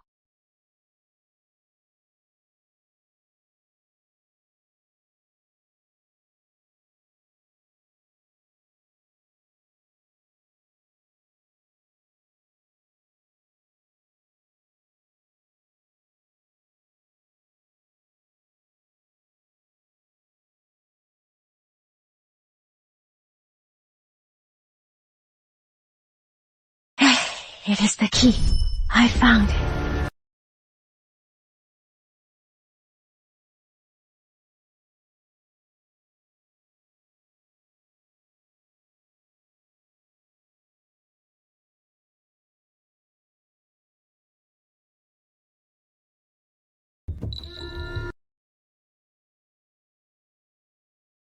Clara, get dressed.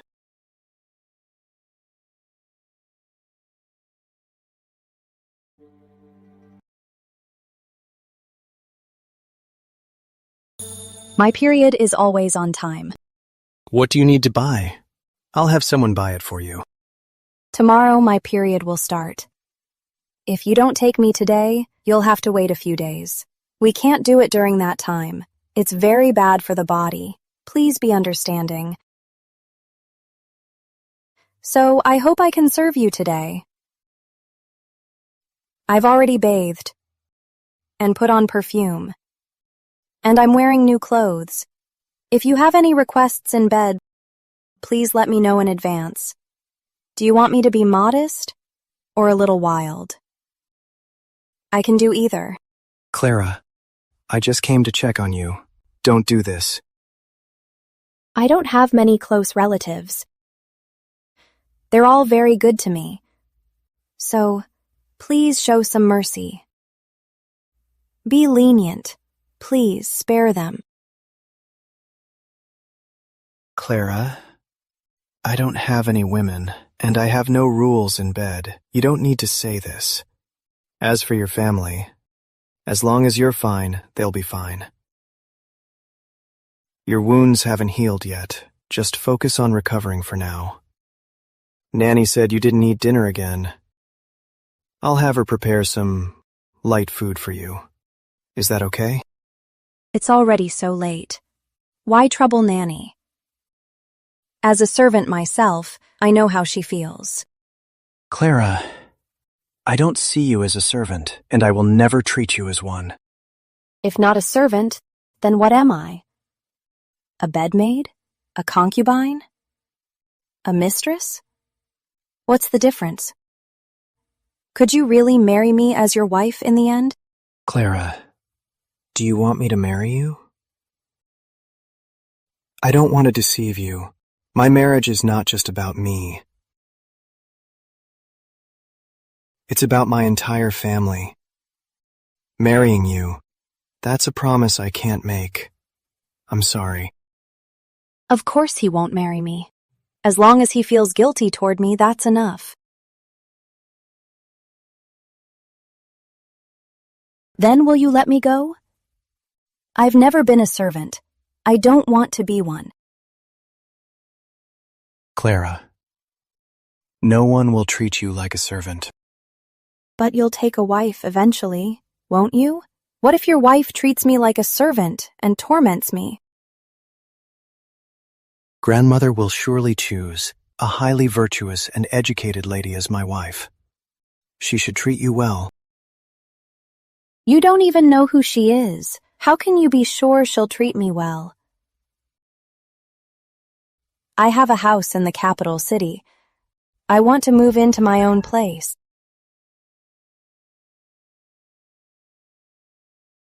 Whenever you want, just come to me. You can come to me any time. Please, don't make me live under her thumb, okay?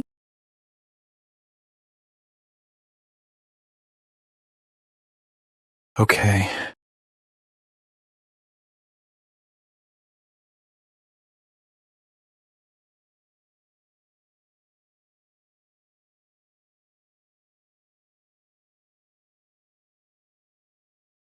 Feeling any better? Curling up like this won't help. Are you hungry? I'll have the nanny make you some food. You might feel better after eating.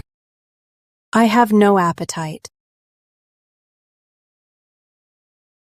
Then let me read a book to you. Forget it. Those classic books in your study, I really can't appreciate them. Reading those just gives me a headache, and my stomach will hurt more.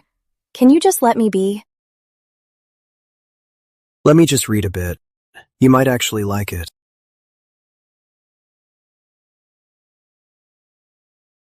Why is he being so pushy?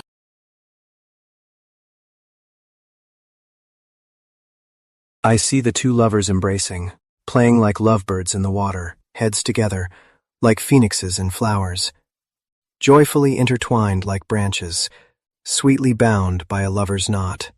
One presses red lips tight, the other tilts a rosy cheek. In your study? You actually have such good stuff? Can you appreciate it now? Yes, absolutely. Let me see it, please.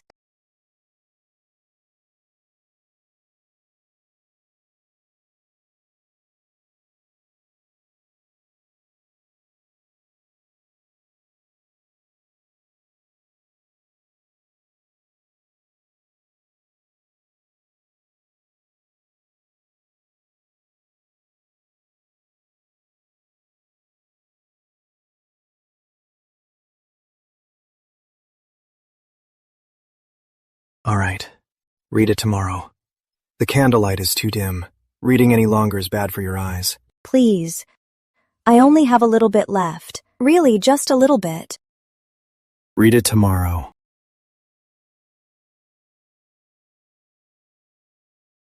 Fine. Just a little while longer then.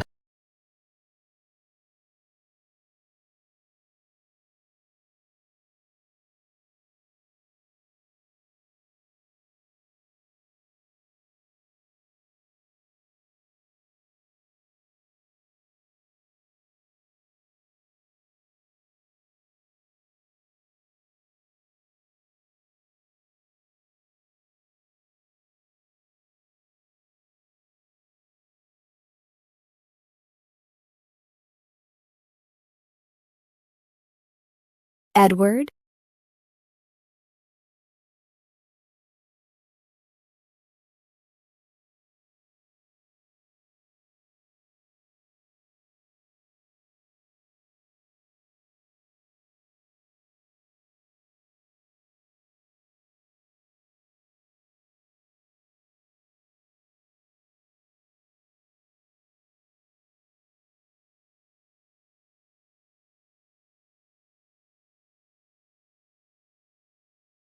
It's in the third chest. I just couldn't fall asleep. Came out to find a book. Find a book? Or find the case file? If you're looking for Charles Mason's file, it's in the third chest. Didn't find any good books. I'm going back to sleep. All right. The candlelight is too dim. There's no rush to read right now. It might hurt your eyes. Read it tomorrow morning.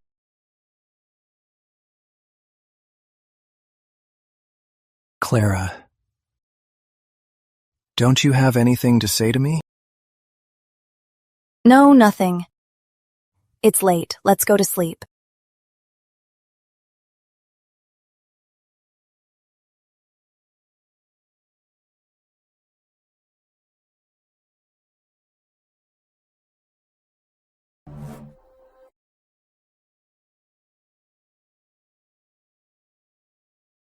I'm so sleepy. Edward, aren't you sleepy? Edward, I'm sorry. Next time, I promise I won't stay up reading so late. Please don't be mad, okay? Clara Bennett, playing with me like this. Are you proud of yourself? Edward, I don't know what you're talking about. You're scaring me like this. Whatever it is, can we talk about it tomorrow? It's too late now. I want to sleep. Sure. Let's sleep.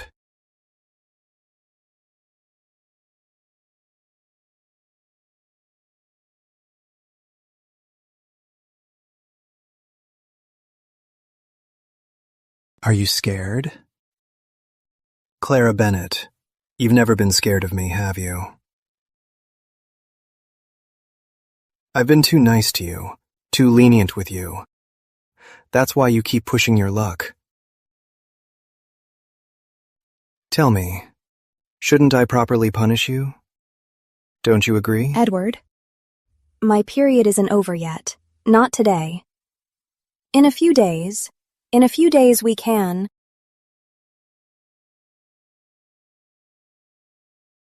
Clara Bennett, you planned this too, didn't you? You know I can't touch you right now. I'm very unhappy right now. I can't wait a few days.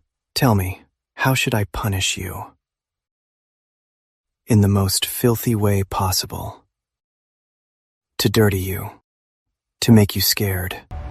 To make you cry and beg me. How does that sound? Edward. I'm sorry. Please don't be mad, okay?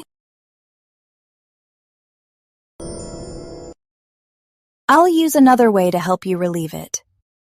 Sound good?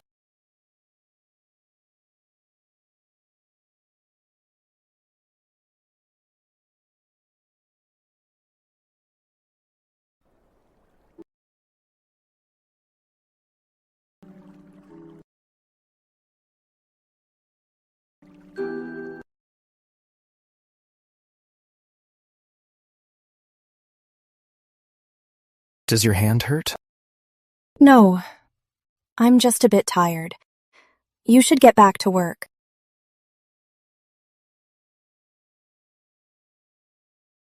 Do you still want to? No need. Just get some rest.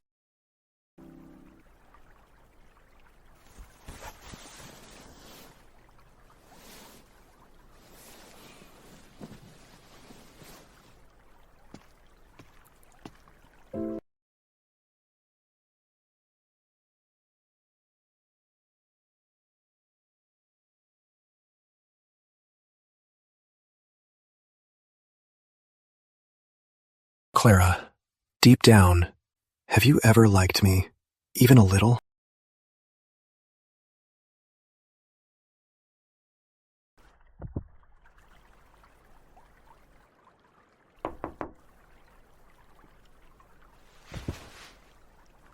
Come in.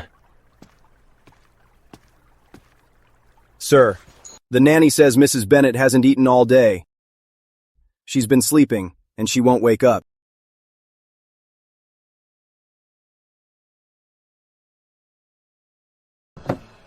Clara. Clara, get up and eat something. Clara.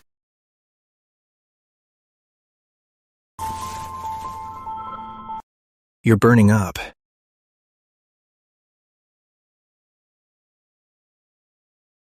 Somebody...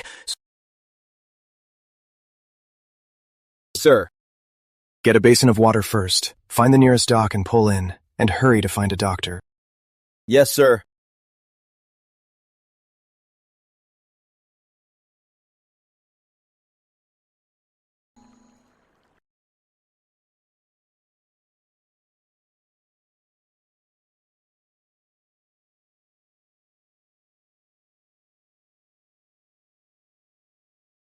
Clara, have some water.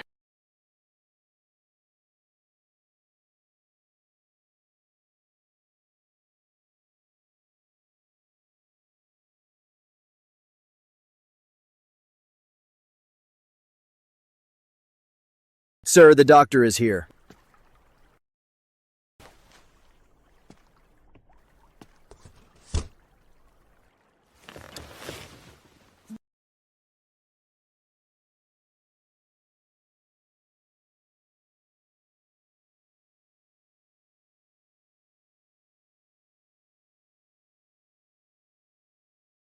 How is she? The lady's pulse is weak and sluggish. It doesn't seem like a cold. It looks more like... Like what? Overthinking caused by emotional distress. It's a sickness of the heart.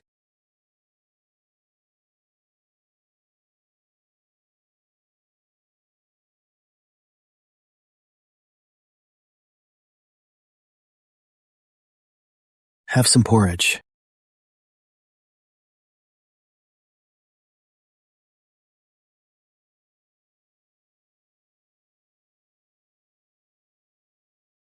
Guards!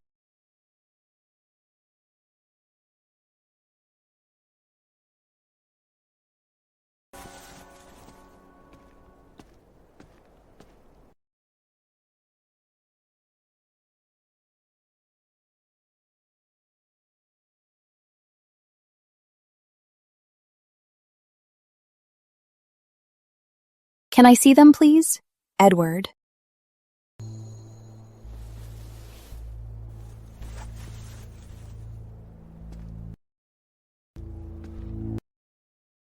Since you wanted to know about Charles's case, why didn't you just ask me?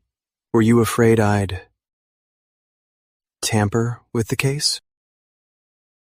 As for the case, it's not appropriate for you, and I didn't want to put you on the spot. If I sneaked a peek myself, I'd be the one at fault. It wouldn't involve you.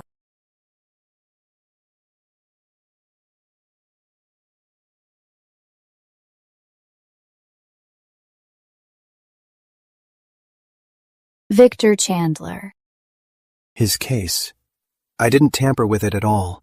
You worried yourself sick over him, but in the end, you were completely wrong about who's good and who's bad. He got what he deserved. Charles, stop giving Victor Chandler money. You give him $3,000 today and $5,000 tomorrow. His greed is bottomless. He'll never stop demanding more.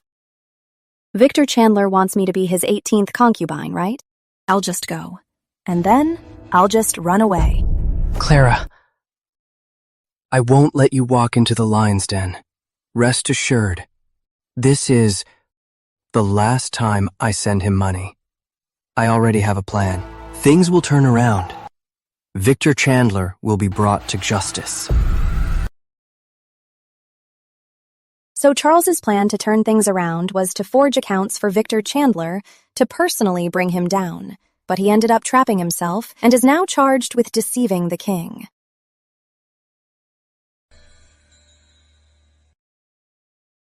Clara. I've finished reading the ledger. Thank you, Edward.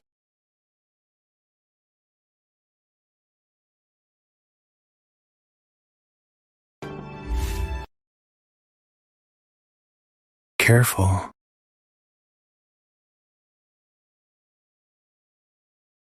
Are you still not feeling well? I'll go get the doctor to check on you again. Edward, you said I mixed up the good and the bad. Are you a good man? Then let me tell you. My husband, he's not just a good man. He's a gentleman who serves the country and its people, a true man who dares to take action. You all say he deceived the king. But if it weren't for him, would Victor Chandler have fallen so fast? He opened the king's eyes and cleaned up the court. Once Victor Chandler fell, the people of the Twin Rivers region celebrated, all praising the king's wisdom. So my husband, he's not only innocent, he deserves credit. The king should reward him greatly to set an example for the world.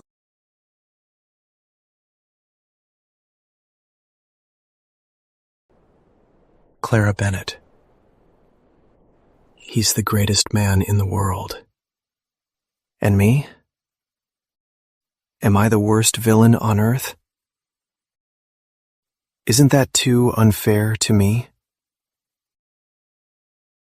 Look at me.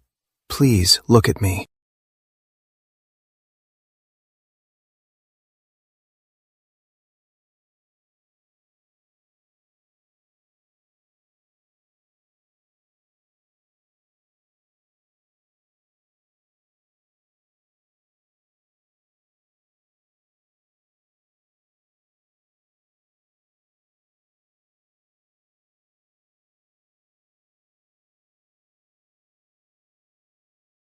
Clara Bennett.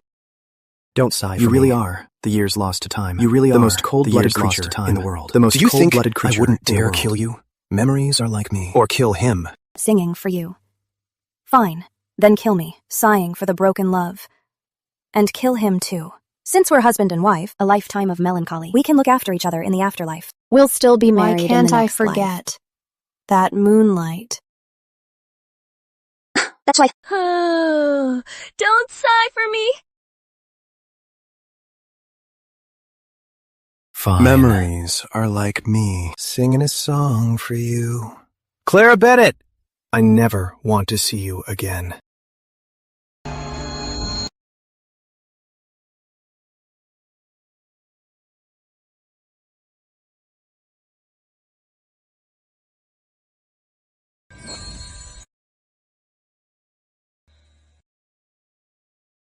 Sir, the ship arrives in the capital city today. Should we arrange for Mrs. Bennett to stay at Graham Manor? Do you think Graham Manor is such a great place that everyone wants to be there? She has a place to stay in the capital city. Escort her back. As for her affairs, no need to report to me. Yes, sir.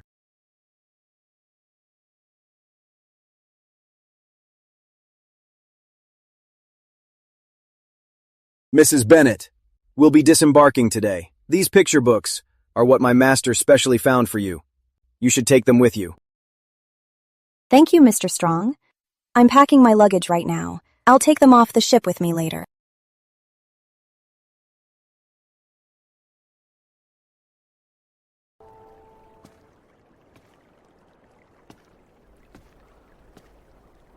Is there anything else, Mr. Strong? Don't turn around. Let me give you some final advice. Please speak, Sir Graham. Clara Bennett. Who is the royal father? The royal father is the sovereign.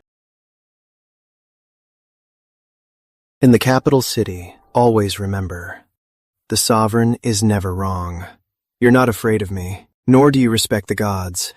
That is not an issue. But if you lack reverence for the royal father, you will suffer for it. Those words of yours stop at my ears. If they reach the king's ears, Charles Mason will only die faster. Since we've known each other, that is all I will say. Look out for yourself. Yes, Sir Graham. I understand. The ship is docking soon. You should go.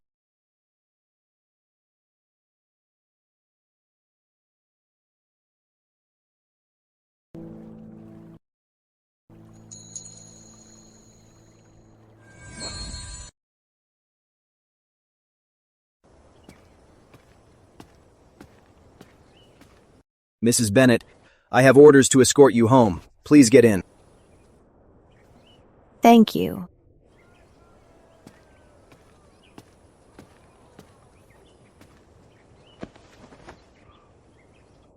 Let's go, driver.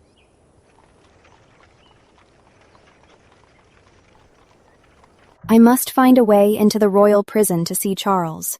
If I ask young Lord Ashford, will he help me?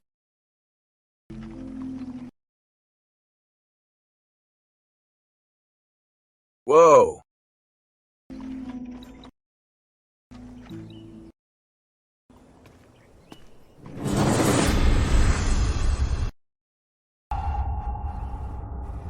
Mr. Hale, I have orders to escort the Graham family's dependent back to the capital. What is the meaning of this? Living in sin. Since when is she family? A Royal Guard's blade. He's the one who holds Charles's life in his hands. Commander of the Royal Guard, Simon Hale. Madam Mason, you're tougher than I expected. Why so quiet? Get on your knees and beg me. Let me see how exactly you turn men into love-struck fools. Mr. Hale, is there some misunderstanding?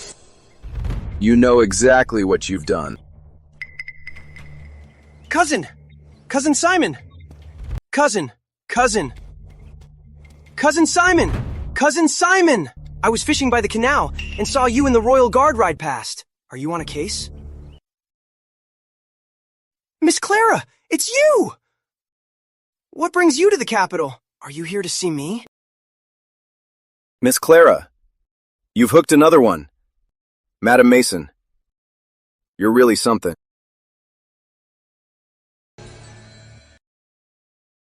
Cousin! Miss Clara saved my life!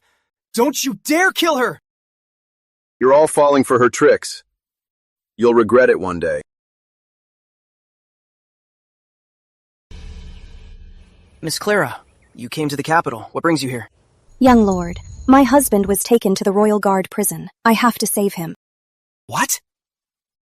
Miss Clara, you must leave the capital now. I don't know what case your husband is involved in, but... When the Royal Guard makes an arrest, they don't just take one person. They arrest the family too?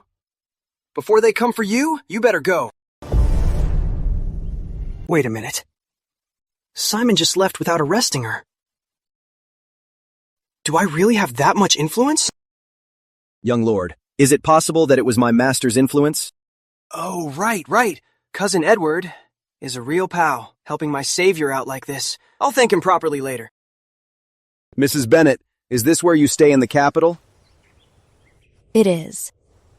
Since you're safely here, I'll go report back now. Farewell.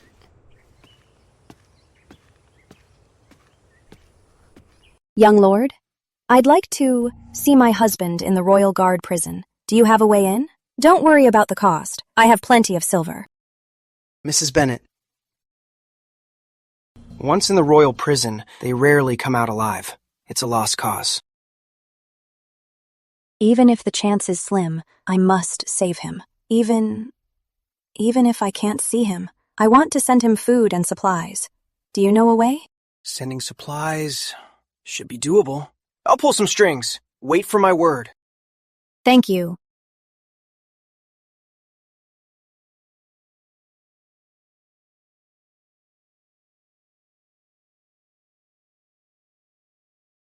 I disobeyed your command and failed your grace. Please punish me, your majesty. Lord Graham, what's wrong? Why are you kneeling? How did you disobey my decree? I don't understand. Tell me exactly what happened. Your majesty ordered me to hand Charles Mason and his family to the Royal Guard, to be escorted to the capital. I took it upon myself to only hand over Charles and detained his family. I've failed your grace. I deserve death. Please punish me, your majesty. About this matter, Simon Hale already brought it up. What?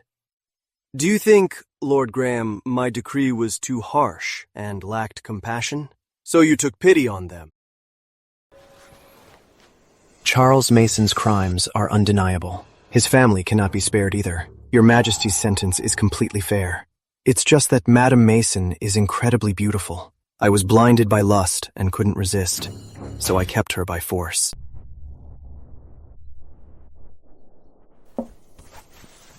Cousin, get up, quickly. Tell me what is going on. What did you just say? Madame Mason is incredibly beautiful. I couldn't control myself, so I kept her by force. Where is she now? At my private residence. Please issue a decree, your majesty, to grant her to me. I thought you had seen through worldly desires. I never expected there'd be a day you'd be captivated by a woman. Cousin, if you truly like her, wait until she is escorted to the capital and registered as an official slave. Then I can give her to you as a servant. That would be perfectly justifiable. Why the rush? Doing it this way will only cause gossip. Your majesty, I don't want her to be a slave. I want her as my legal wife. Fine. If you want her, take her. But since you disobeyed my decree, the officials will impeach you. I still have to punish you. I will dock half a year's salary and order 10 strikes with a cane. That will be the end of this matter. Thank you, your majesty.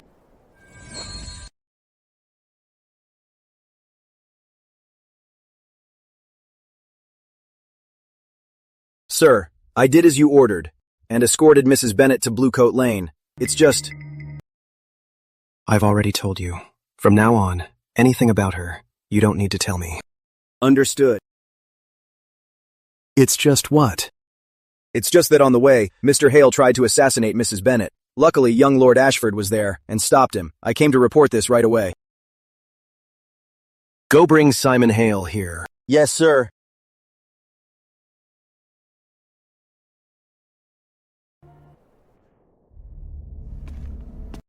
What do you want? Simon, have you forgotten who it was that got you out of the royal prison? I clearly told you not to touch her. Is this how you repay me for saving your life? I do owe you my life. You can take it any time. But wasting this favor on her, she isn't worth it. She ran to you right after her husband got jailed. A loose woman like her deserves to die. She's not like the fiancée who abandoned you before. If you ever touch her again, don't blame me for showing no mercy. I get it. I won't lay a finger on her anymore. Also, if she ever comes to you for any minor favors, help her out if you can. And as for Charles Mason, treat him as well as you can. Edward Graham, don't push your luck. This is what you owe me. You're blinded by lust.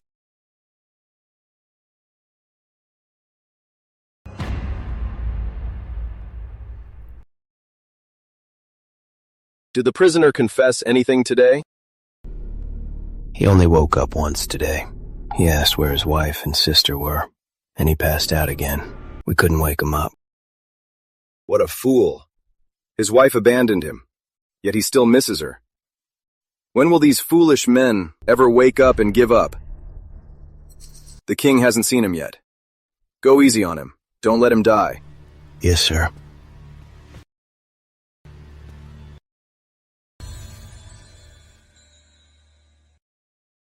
Nanny Wallace, think again. Did we miss anything?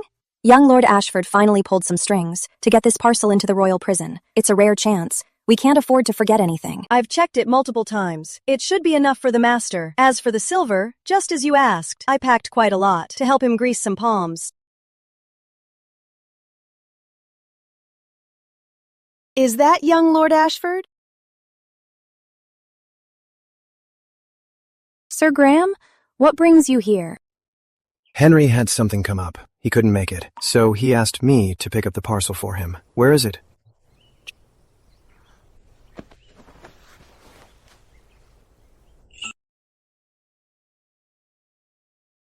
You asked Henry to plead with the king for you.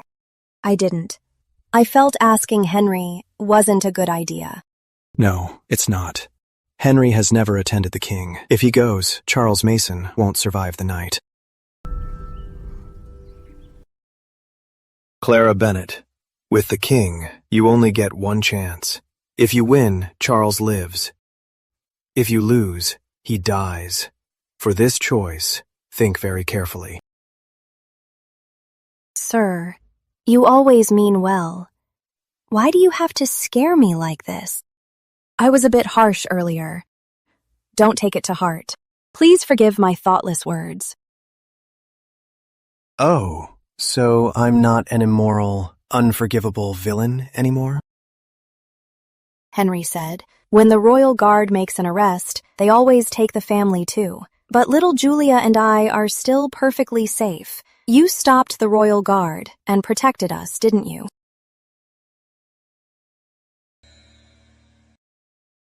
That day, I saw how anxious you were standing up for Charles's sister. You must care for her a lot. That kind of place isn't something an unmarried girl could possibly endure. If anything happened to her, you'd be devastated, wouldn't you? Yes. His sister is very important to me. I really appreciate it. So, are we still friends?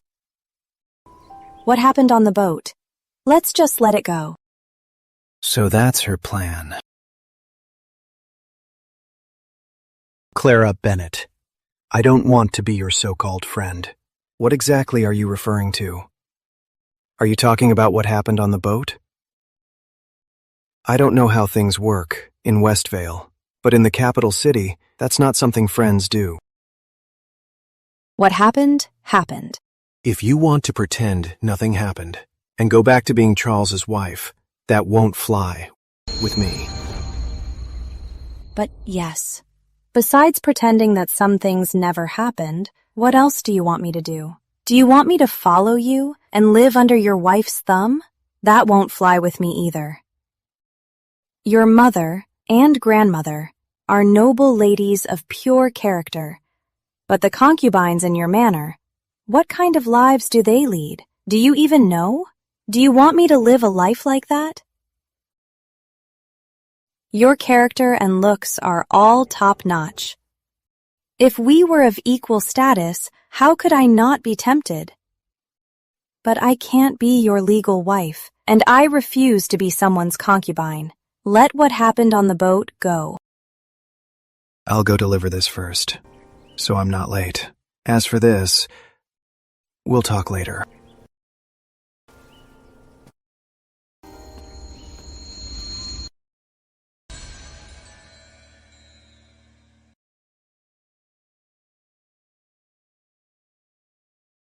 Mother.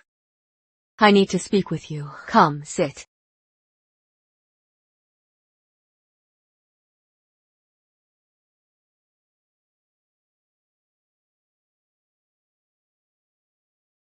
Aunt Joyce, we don't need you here right now. You may go.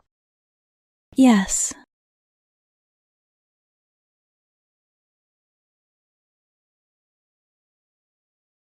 Your mother and grandmother are both respectable noblewomen. But the concubines in your manor, what kind of life do they lead? Do you even know? Do you really want me to live a life like that? So the concubines here don't just serve the master, but also the mistress. What is it? Is something wrong? It's nothing. That concubine, I haven't seen her before. Aunt Joyce has been in our manor for 7 or 8 years. Out of 5 days, she is here for at least 3, coming to my courtyard to help me with affairs. Even though you are rarely home, it is impossible you haven't seen her. Clearly, you just never noticed her before. I can't let Clara suffer like this. There is only one way. I have to make her my wife. Mother, you said you had business with me. What is it? It is wonderful news. Your marriage has been delayed for too long. You weren't in the capital before. So your grandmother and I couldn't decide and pick someone for you. You need to see her first. Now that you are back, we should hurry and get your marriage settled. Which family's daughter caught your eye, Mother? She is the daughter of the Chancellor, Mr. Stone. Your grandmother and I have both met her. She really is a wonderful girl. She is beautiful, has a good temper, and is talented. Though she is only 16, she is very mature. Only 16? Isn't she too young? How is 16 too young? It is the perfect age to get married. In my opinion, you are just too old. Look around the capital city. Who else is almost 23 and still unmarried? Miss Stone, you'll definitely like her when you meet her, even though her father's rank is a bit low. It is barely acceptable. Their family background is also a bit thick, but for a family like ours, when choosing a daughter-in-law, we don't need to care about that. If a third-rank official with real power is barely acceptable, then an 8th-rank royal physician is way too low. I need to find another way. Mother, this marriage proposal, please turn it down. My heart is already taken. Which family is she from? Why have you never mentioned her? You'll know later. I've made up my mind. She's the only one I'll ever marry.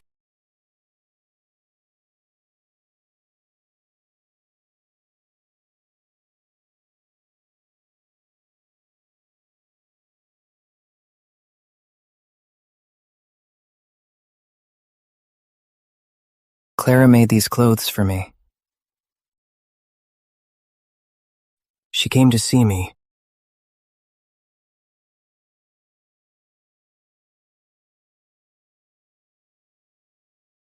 Clara made it for me.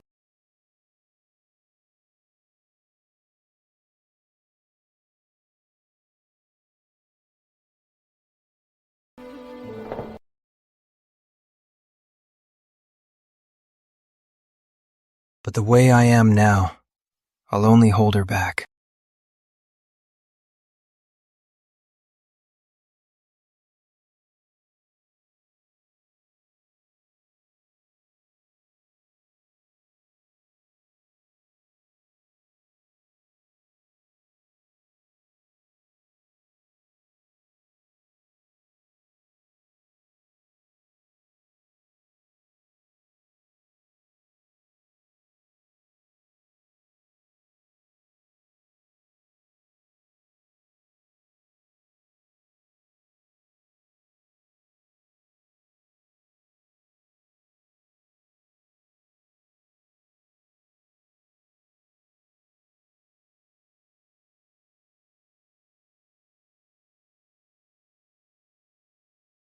Sir!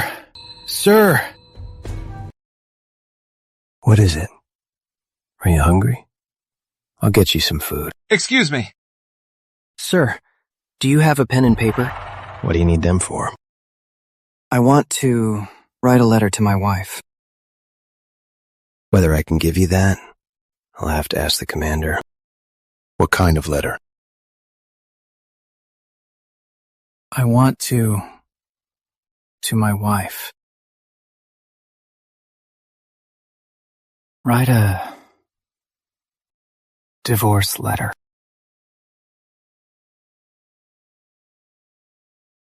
A divorce letter?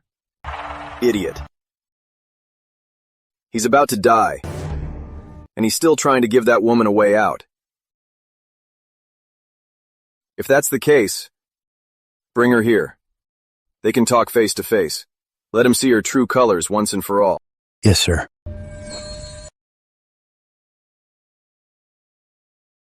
This way.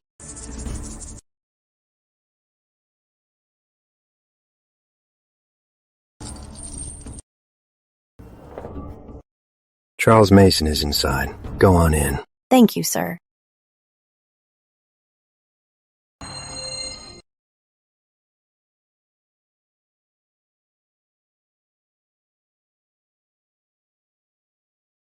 Charles.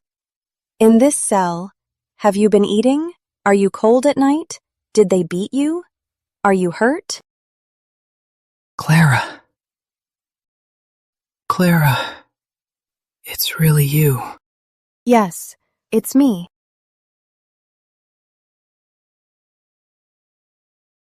Let's get a divorce. You brought me here just to watch this? I wanted you to see her true colors. Otherwise, both of you will just stay bewitched. You don't know her. I actually wish she came for the divorce. Fine. Hear that? She said yes. See?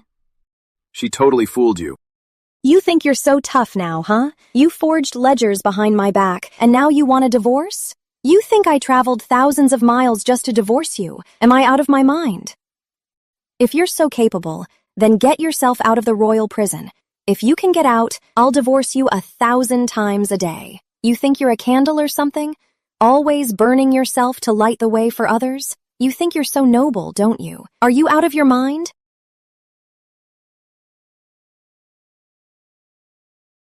Clara. Don't eye me.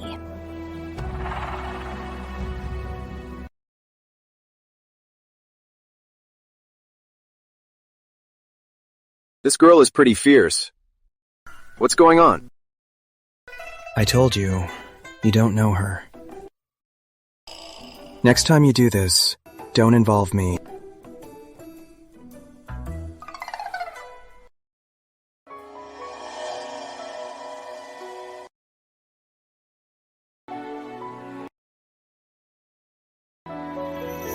Clara.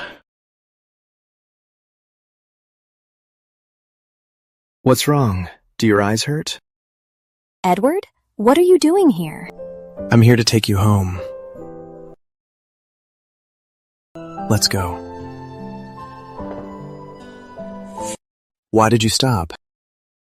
Did you leave something with Charles Mason? I'll go get it. Edward, please don't be mad. Charles is really badly hurt. I only came here to treat his wounds. I'm not mad. I honestly just want to take you home. Not to Graham Manor. The next time you go to the manor, it will be as my wedded wife. Marriage? What the hell? I must have heard that wrong.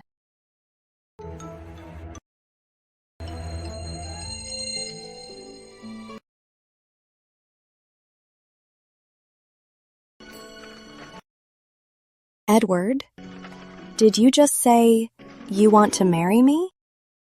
Yes, I want to propose to you. Will you? No, wait, Edward. It's not about whether I want to. Given your status, you can't marry me. Why make me humiliate myself? About that issue, I've already thought it through. Indeed, if your father is only an 8th-rank doctor, it's too low. So I'm planning to get him a 3rd-rank position. How can he just become 3rd rank?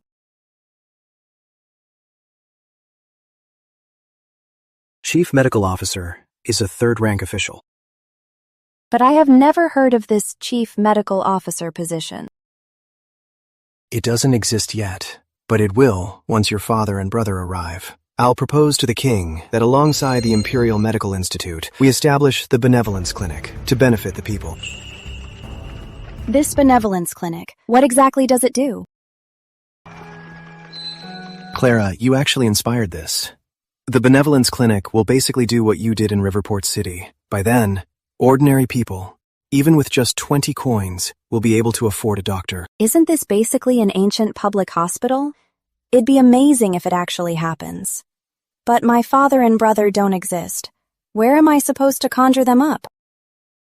Edward. The benevolence clinic is a great idea. It really should be built. But my father and brother have never been officials. They wouldn't survive in the bureaucracy. They'd only drag you down. How about we just drop the idea?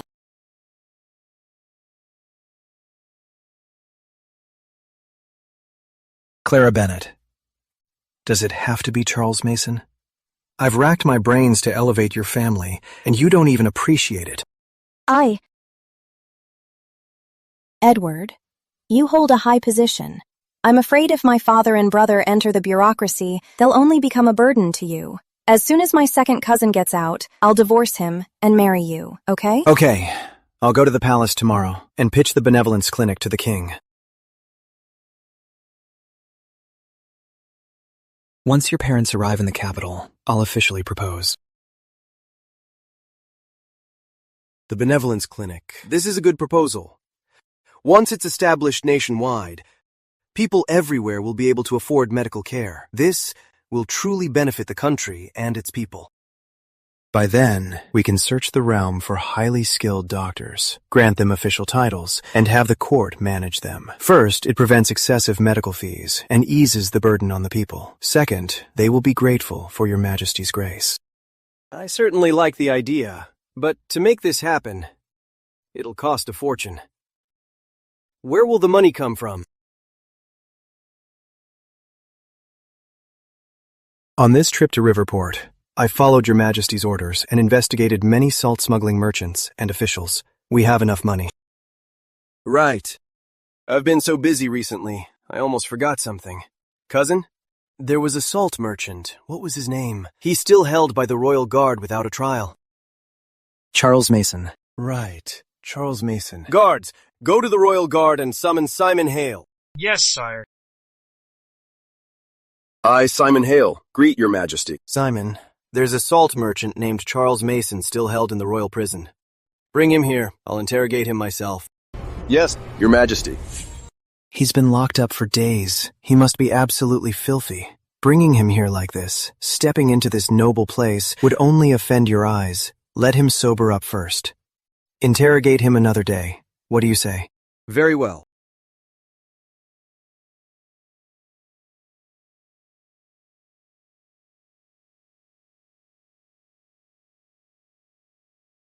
Why did you mention Charles to the king?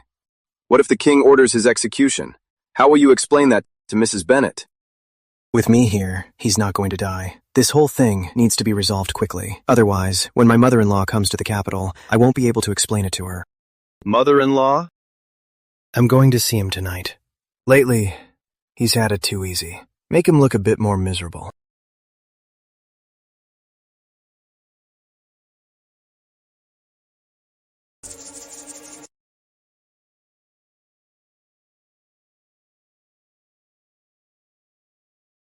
Commander.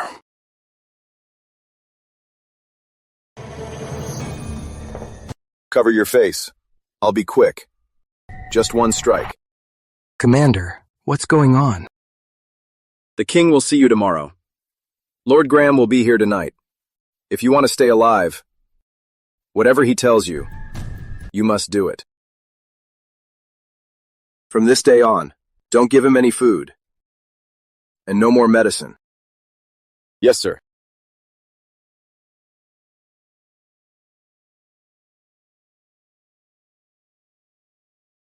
Sir, it's a letter from Westvale. It should be news about Mrs. Bennet's family.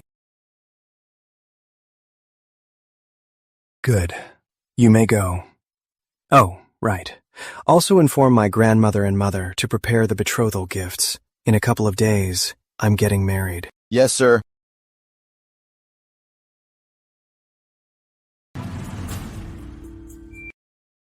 For Sir's eyes only. My men have searched Westvale for days. The Bennet family, no such people were found. The Bennet residence, no such place exists. The clues provided are entirely fabricated. No such people. No such place.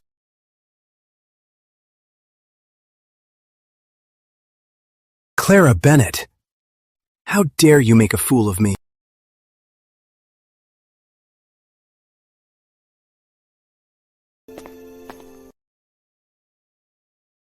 Mr. Hale, what brings you here? Please sit. You want to save Charles Mason? I can help you. Go on. On one condition. You must marry me. Mr. Hale, I'm already married. Divorce him. Remarrying after divorce isn't a crime.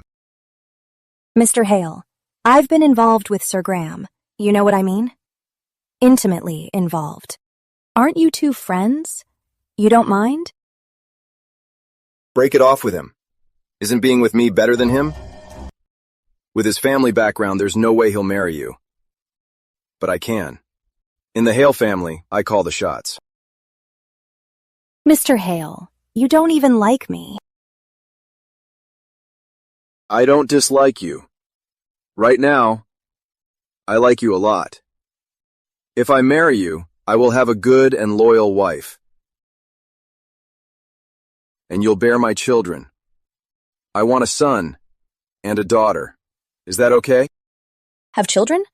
How did we get there? You previously said you wanted to kill me. I made a mistake before. It won't happen again. Please don't be afraid of me. I'm usually not like that. Commander Hale, why don't you tell me how you'll save Charles? That's simple. After he meets the king, I'll find a death row prisoner to take his place at the royal prison. By then, he can just change his name and live a good life. But if we do that, he'll have to live in hiding forever. Can't you talk to the king and change his mind? Charles may have written the fake ledger, but all the crimes were committed by Victor Chandler. Mrs. Bennet, the royal guard is the king's blade. Once a blade judges right and wrong, its master will replace it, changing the king's mind. I just can't do that. Commander Hale, I appreciate your kindness, but I want Charles to live with dignity for the rest of his life, not hiding in fear. Please leave. I'll find another way. But the king will see Charles tomorrow. So soon? So, you're running out of time. Think it over carefully. Will you marry me? Clara Bennet! Clara Bennet! Don't you dare say yes to him.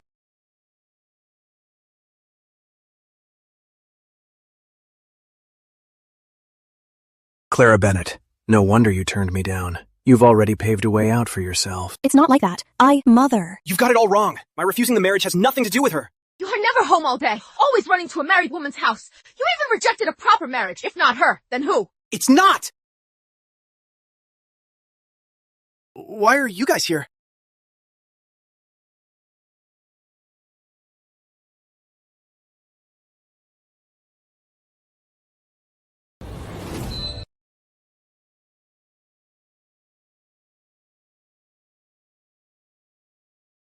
All for Charles Mason. She actually went to so many people. Then what am I to her?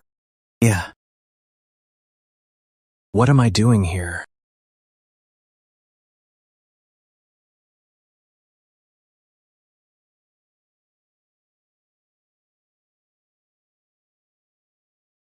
Edward, please. The king will see him tomorrow. Please help me.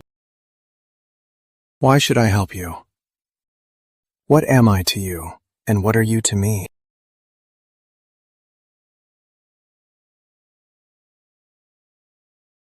Why is his pulse so erratic? It's out of control. No, I can't let him stay this agitated. I can be whoever you want me to be. But to me, he is like family. Please help me. What is going on with them? It is really not her. I really made a mistake. Oh, Mom. I kept telling you it was a mistake, but you just wouldn't listen. Let's go back.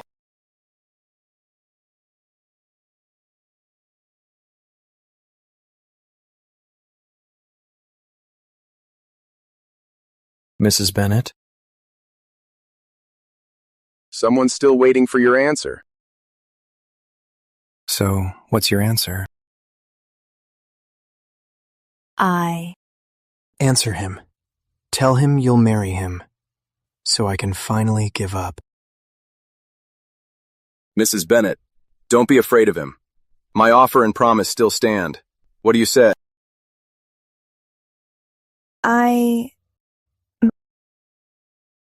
Clara Bennet, just try saying yes. If you dare say yes, I'll have Charles Mason sliced to pieces.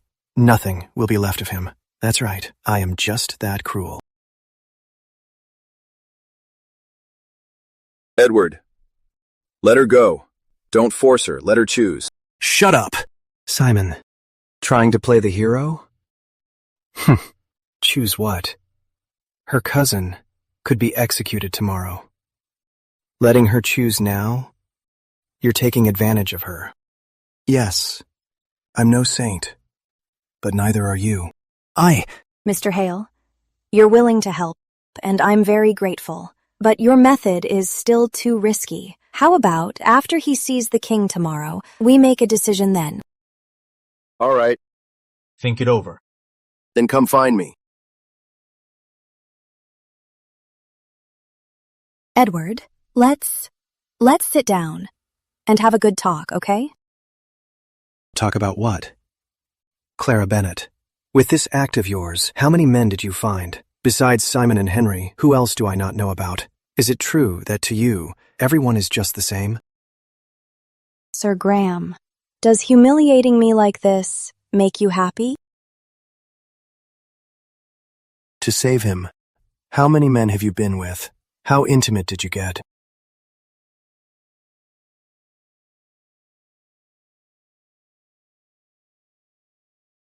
Clara Bennet, just once. Then we're done for good. You and him will get out of the capital city. We'll never see each other again. Okay, I agree to it. Edward, after everything, you're still willing to help me. I'm truly grateful. Clara Bennet, so I'm your patron today. Is that it? I could serve you like a patron, but I feel you wouldn't like that. Let me treat you like my husband. Okay? Edward. Once he's released, I'll leave the capital city and never come back. We'll owe each other nothing and part ways forever.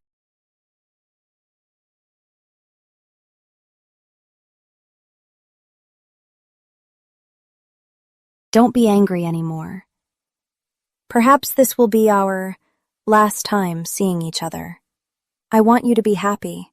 If in the future you think of this day, please don't be sad, okay?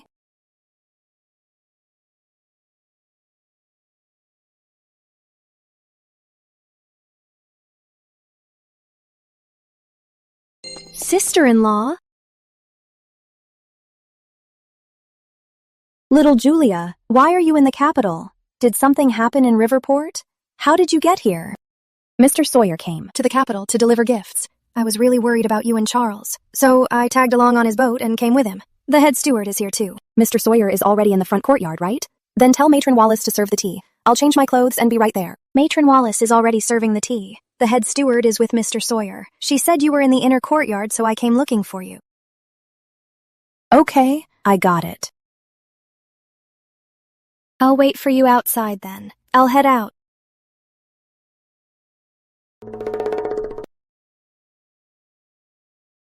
Edward, could you please leave through the back door?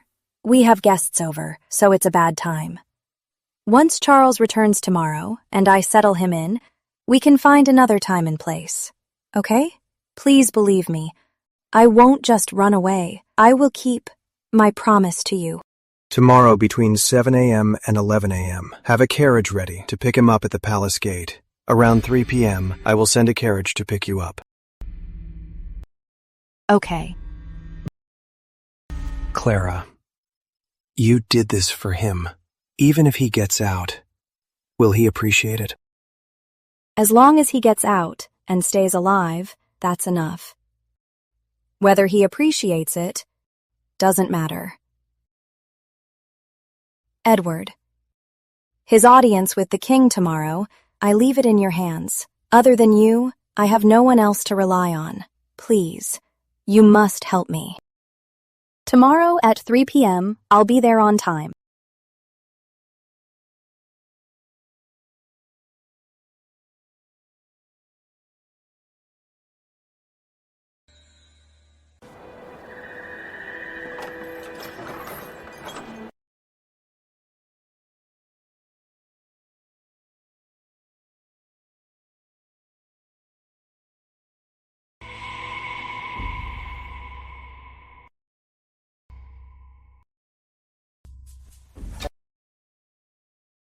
Charles, if you want to live, you must first seek death. From now on, you must remember that for everything you've done, you deserve to die 10,000 times.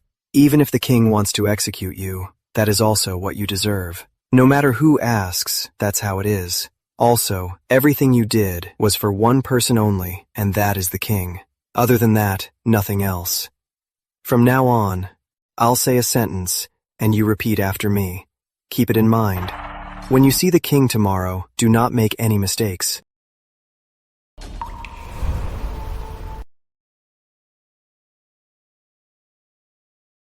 Is he Charles Mason? Yes, Your Majesty. It's him. Make him raise his head. Let me see him.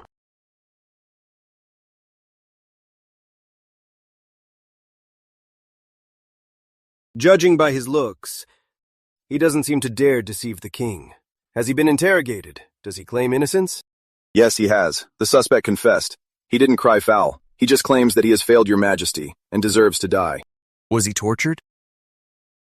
He confessed first before he was tortured. I assure you, it wasn't a forced confession. With no grievances and a direct confession, what is he after? Wake him up. Let me question him.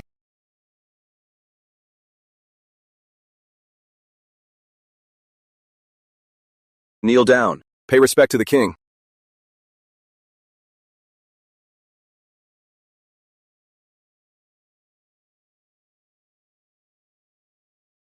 Charles Mason, do you plead guilty? I plead guilty. I deserve to die. Since you pled guilty, I sentence you to execution. Your property will be confiscated. Before you die, do you have any grievances to defend yourself? I deserve it. I have no face to defend myself. Today, seeing Your Majesty, I can die without regrets. You are quite sensible.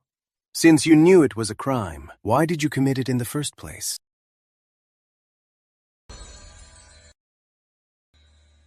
Your humble servant, though far away in Riverport, was able to build some wealth and live in peace, all thanks to Your Majesty's just and honest rule. Your humble servant has basked in your royal grace. That my status is lowly, I presumptuously have always been deeply grateful to Your Majesty, harboring a desire to repay you.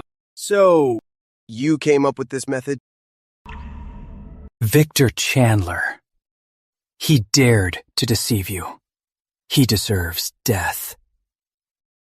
But I'm useless and powerless. Other than this, I really couldn't think of another way. Your servant has deceived you. I deserve death. I dare not ask for your forgiveness. What's wrong with him? Is he dead?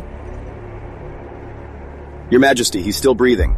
Should I have him dragged out and executed? Otherwise, if he dies here, it'll sully your Majesty's place. Though he is a bit foolish, he does possess a sense of loyalty and righteousness. Let his family take him back. Whether he survives depends on his luck. Yes, I will follow your decree. Then, should his wealth be confiscated? I'll send men to raid his house. Since he has a heart to serve his country, then I will give him an errand. Raising funds to build the benevolence clinic. Let him handle it. Yes.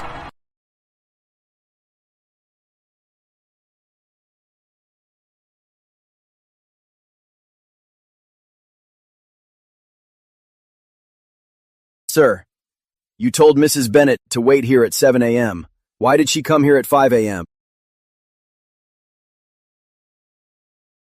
This is how she truly looks when she cares about someone. Edward Graham, stop hoping for more. You will never have her.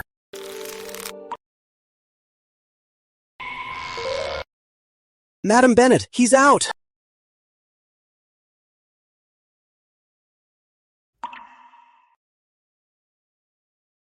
Madam Bennet, he's out.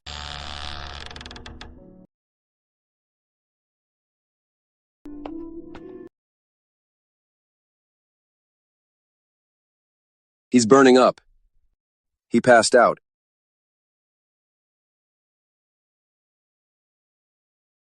Thank you, Mr. Hale. I'll take him home now.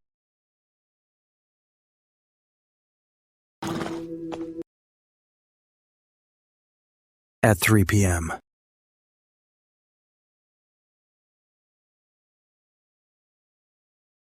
Clara Bennet. At 3 p.m., I'll be waiting to settle things with me.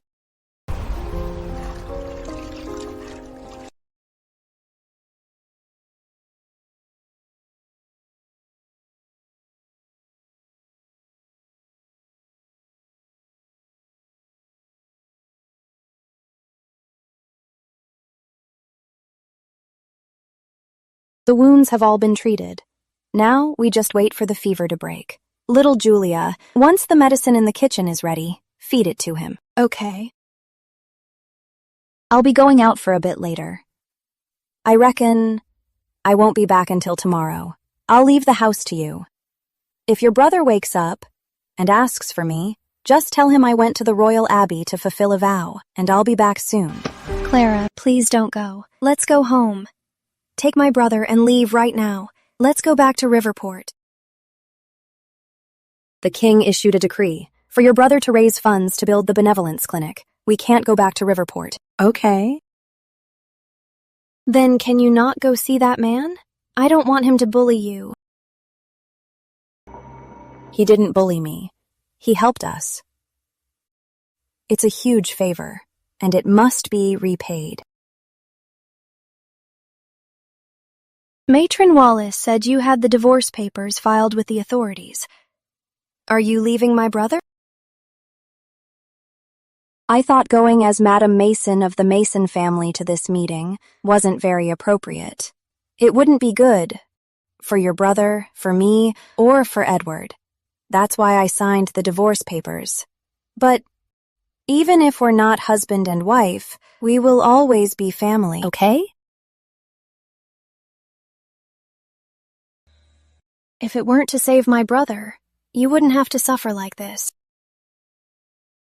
Little Julia. Little. I don't feel wronged.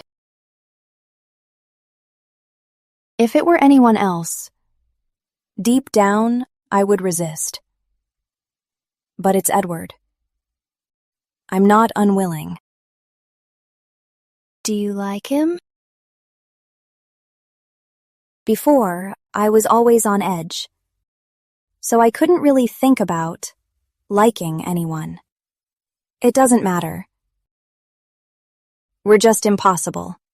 Once we finish the task from the king, we will go back to Riverport together, okay? Mm-hmm.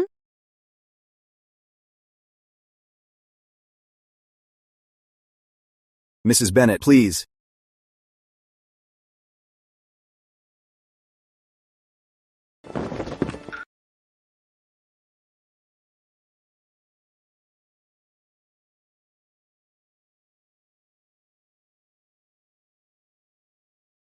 Sir Graham, why did you finish work so early today?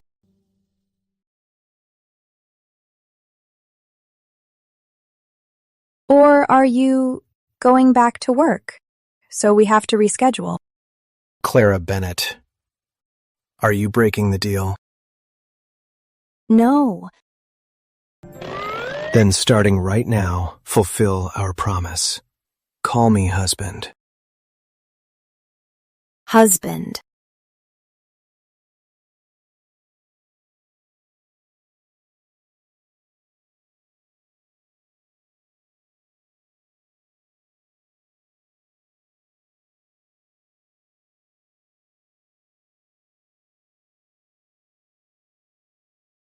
Clara Bennett, give me the antidote.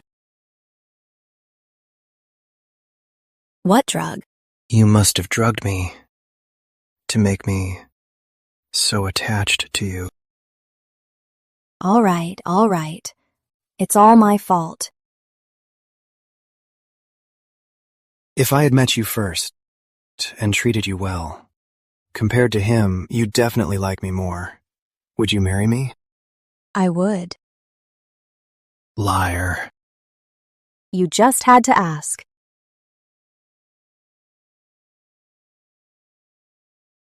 Sir, we're here.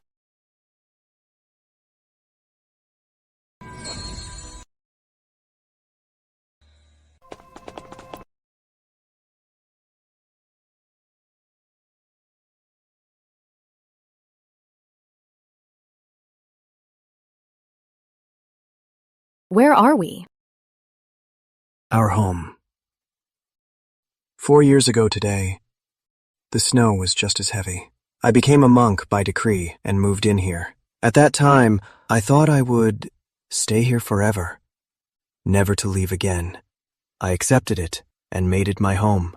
So, to me, this place is home. 4 years ago. On start of winter? That's the day. Why? 4 years ago, on start of winter, I came to this world.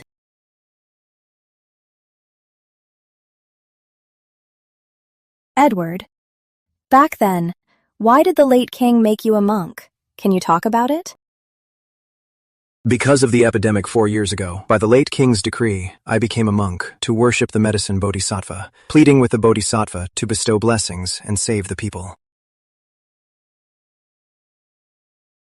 Did it work? After I became a monk, the epidemic indeed vanished. That effective? If only I could go back, too. What did you say? Nothing. Let's not talk about it. Let's go inside. Okay.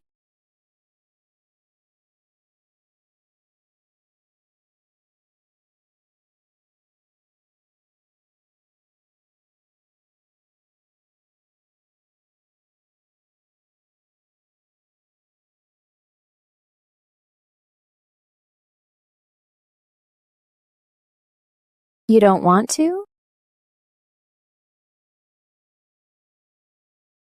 You're not feeling well today. Some other day.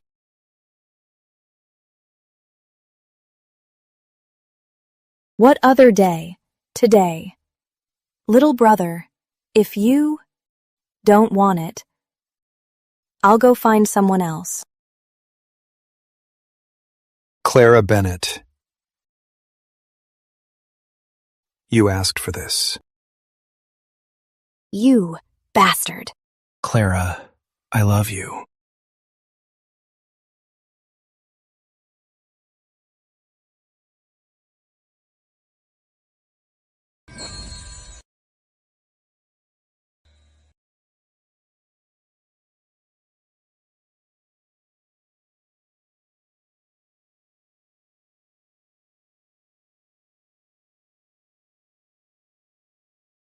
One night is too short. I want a lifetime to be with you. We'll never be apart.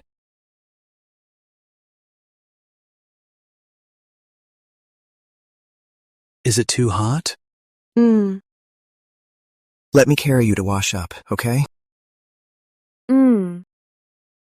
Come. Come.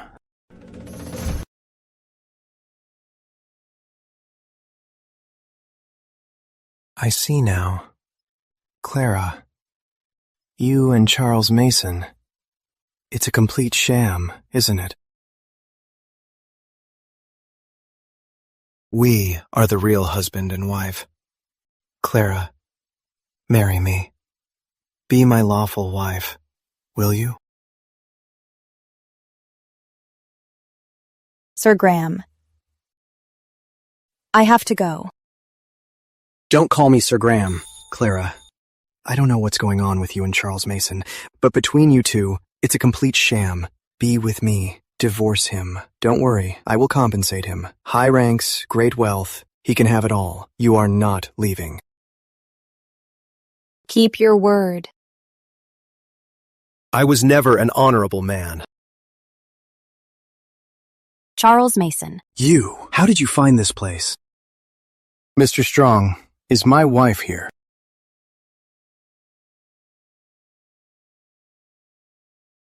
He should still be unconscious. What did you say? Nothing. Clara. Charles is right outside. Tell me, if he saw the two of us in bed like this, what would he think? Divorce him and be my wife. Only then can I protect you. Clara, are you there? I'm here to take you home.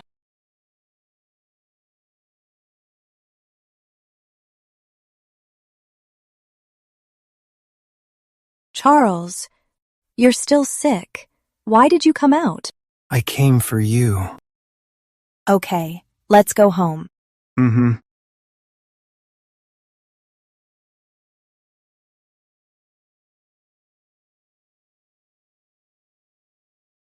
Sir Graham, once I recover, I'd like to pay a visit. I wonder if that's convenient. All right, I'll be waiting.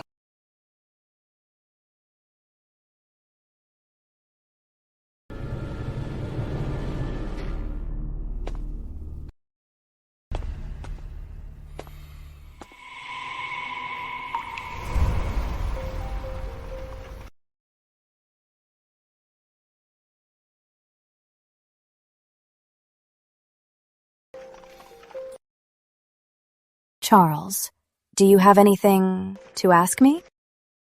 Clara, I'm sorry. It's all my fault. It's not your fault. It was my own choice. All you need to do now is to rest and recover. Don't think about anything else. Then, are you still willing to be my wife? Charles, to me, you've always been like my closest brother. We don't have to be married. Being family and being friends is perfectly fine.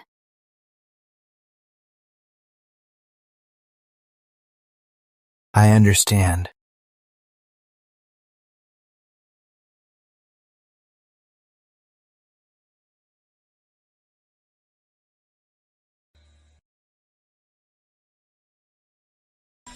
Husband. Sir, Charles Mason asks to see you. Let him in. Greetings, Sir Graham.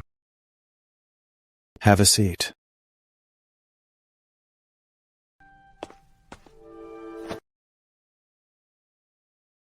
How is your injury? It's mostly healed now. That's true. Her skills are exceptional, so you'd heal fast. You came to see me. What is it about?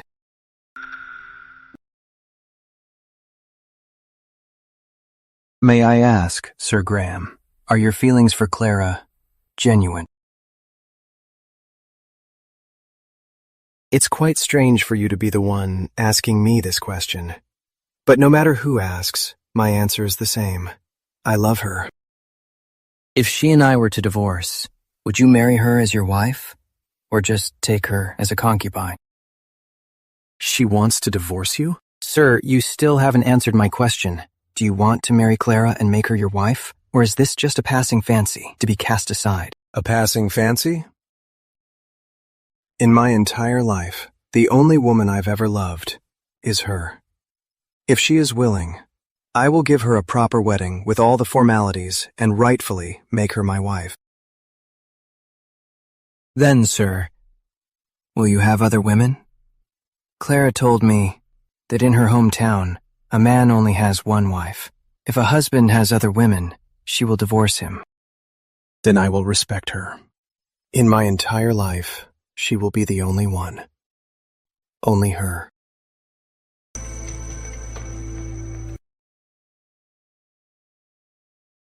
Actually,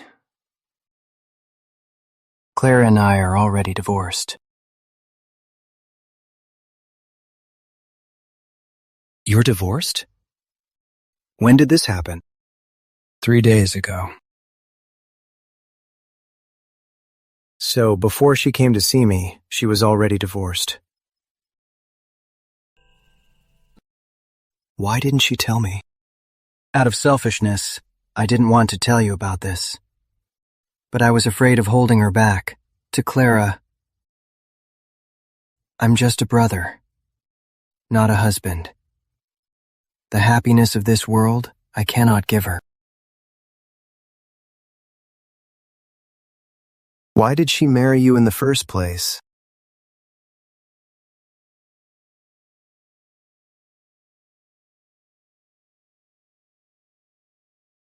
"4 years ago, in early winter, Clara suddenly appeared on the streets of Portwell. With no identity and no registry, she was like a visitor from nowhere. Back then, an epidemic hit Portwell. She saved my life. To keep the authorities from questioning her, Clara and I agreed to a fake marriage. We promised each other that if one day either of us found someone we truly loved, we would get a divorce. But I never thought of leaving her. All I wanted was to live a peaceful life with her. Who knew?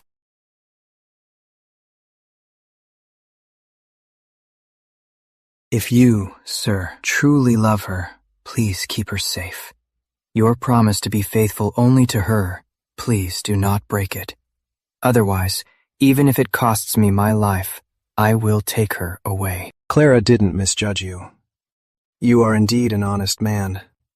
No wonder she risked her life to save yours. Rest assured, I will take good care of her. Besides this, if there is anything you want, you can tell me now. I will grant it. I came to see you, sir, for Clara's happiness, not for anything else.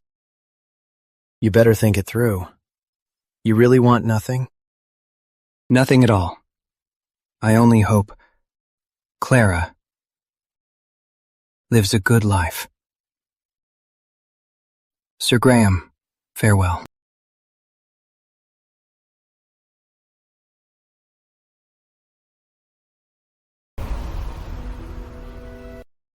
Grandmother, mother. Edward.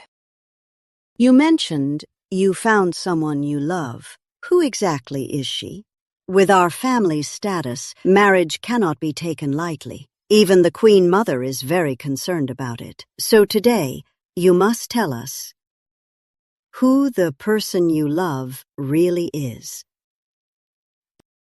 I came today exactly to explain this. I already have someone I love. You have met her too. Oh? Who is it? It is the one who treated grandmother before, that Mrs. Bennet, Clara Bennet. Mrs. Bennet?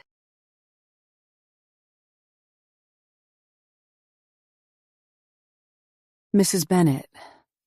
I remember she was already married. How can you marry a married woman? Mother, she is divorced now. Ridiculous. You are heir to the Graham dukedom. How can you marry a divorced woman? How did you meet Mrs. Bennet? She had already gone to Riverport. You and she shouldn't have crossed paths. Grandma, do you remember the time she treated you? I mistakenly thought she was the girl you wanted me to meet, but the one sent to my room was Grace Yates. It was a misunderstanding. No wonder you agreed so quickly. You mistook her for someone else. We missed each other before.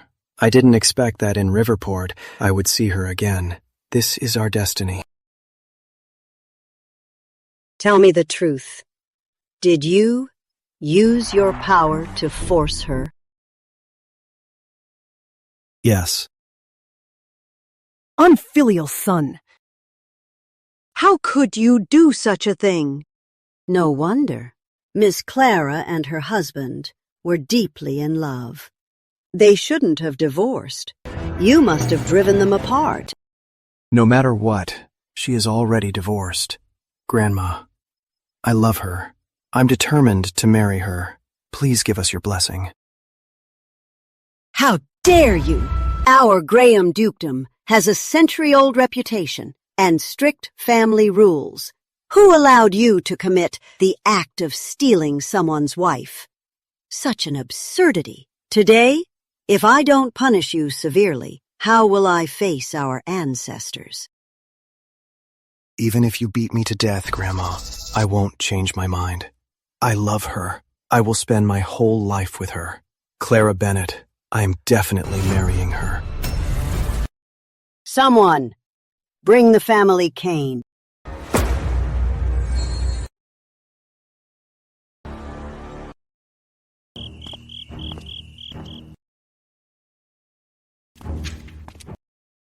Madam, Nanny Larkin from Lady Graham's side is here to see you. She says it's urgent. She wants you to go to Graham Manor.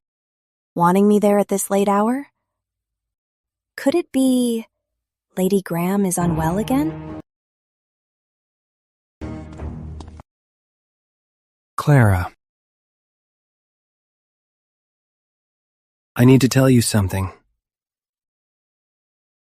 I met with Edward privately. I told him about our divorce. He knows now. I'm not sure if he confessed to his family, but I'm worried the Grahams calling you tonight is about this.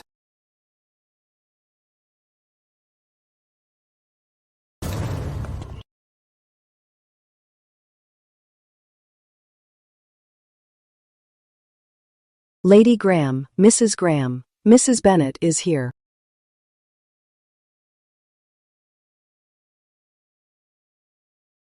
Lady Graham, Mrs. Graham. Mrs. Bennet, this unfilial son forcing you into a divorce, I know all about it. Rest assured, with me here, he won't dare to threaten you again. Once your business here is done, you may return to Riverport with your husband.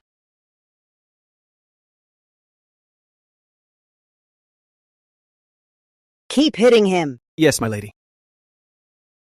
Lady Graham, you've misunderstood. Sir Graham didn't force me. Don't make excuses for him. If it wasn't him, why did you get a divorce? Could it be that you like him? I?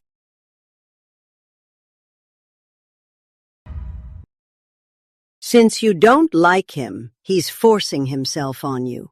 As his grandmother, I must discipline him. Rest assured, Miss Clara, I'll make things right today. Keep beating him. Wait! Madam Graham, I also have feelings for Sir Graham. This wasn't entirely one-sided. We are both at fault. But I understand the Graham family's status is high, and I am not worthy of him. So, once I finish the tasks given by the king, I will leave the capital city and never return. Clara, did you mean it? You have feelings for me? Edward. Between us, The status gap is just too wide. Let's not force things. What if I insist? Grandma, Mother, you heard her. She said she likes me.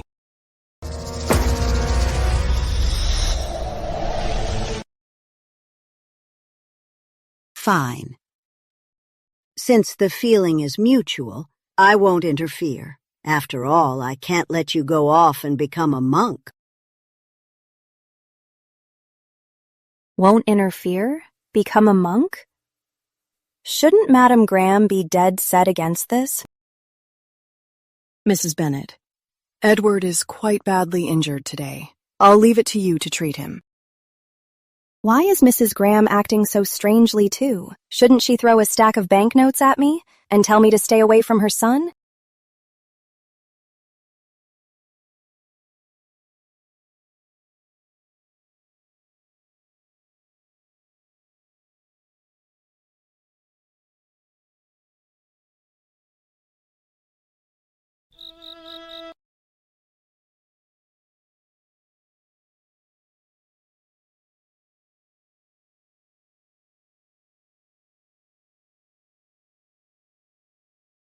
Does it hurt? Not at all. This bit of pain, to know how you truly feel, makes it all worth it.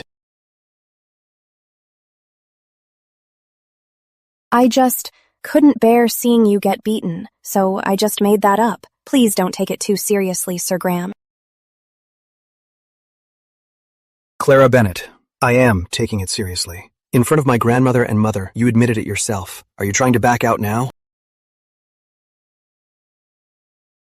So, what did you actually tell them? Their reaction was so weird. Shouldn't they have kicked me out and told me to never see you again? I didn't say much. I just said, if they didn't let me marry you, then I would shave my head and become a monk. I'd leave everything behind and never return to the court. They know me. They know I always keep my word, but they were worried I was acting alone and forcing you, which would ruin the family's reputation. So, they punished me in front of you to test the waters. Now, they finally believe that the feeling is mutual. Edward Graham, you set me up.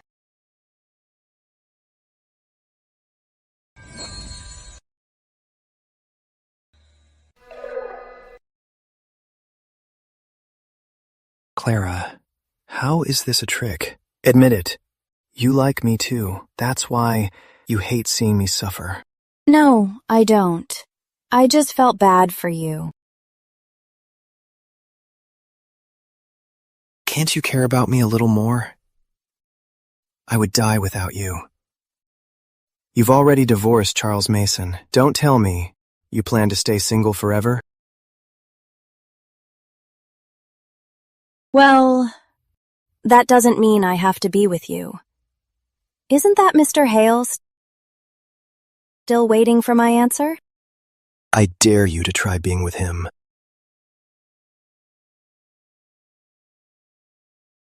Sit down.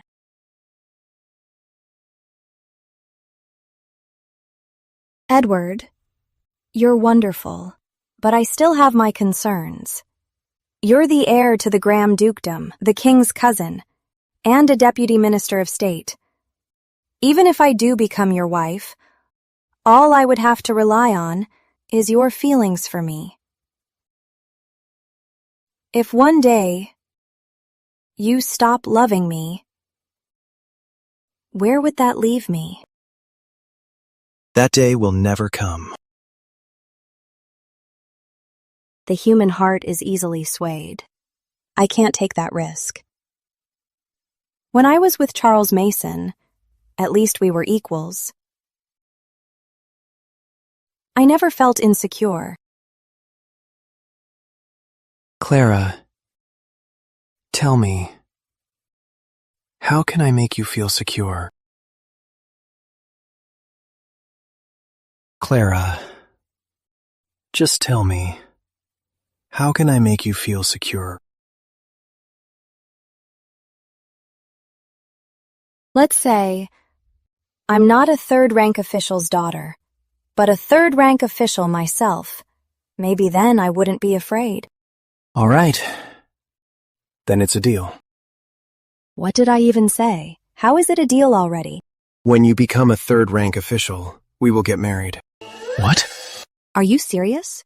In this dynasty, are women allowed to be officials?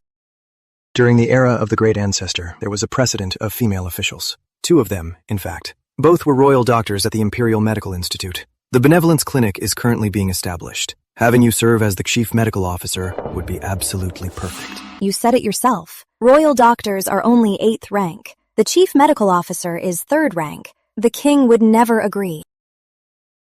Where there's a will, there's a way. When I proposed the Benevolence Clinic, though I had selfish motives, the most important thing was to benefit the people.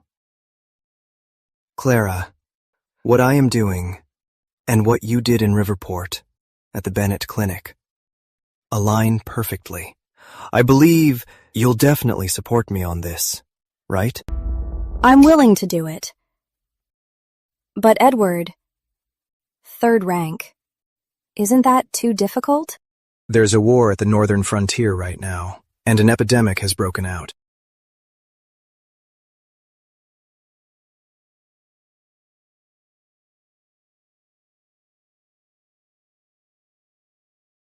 Back in Riverport City, I read your treatise on all maladies. It says that the epidemic can be treated. I wrote down the prescription from memory. See if I got it all. The prescription is right.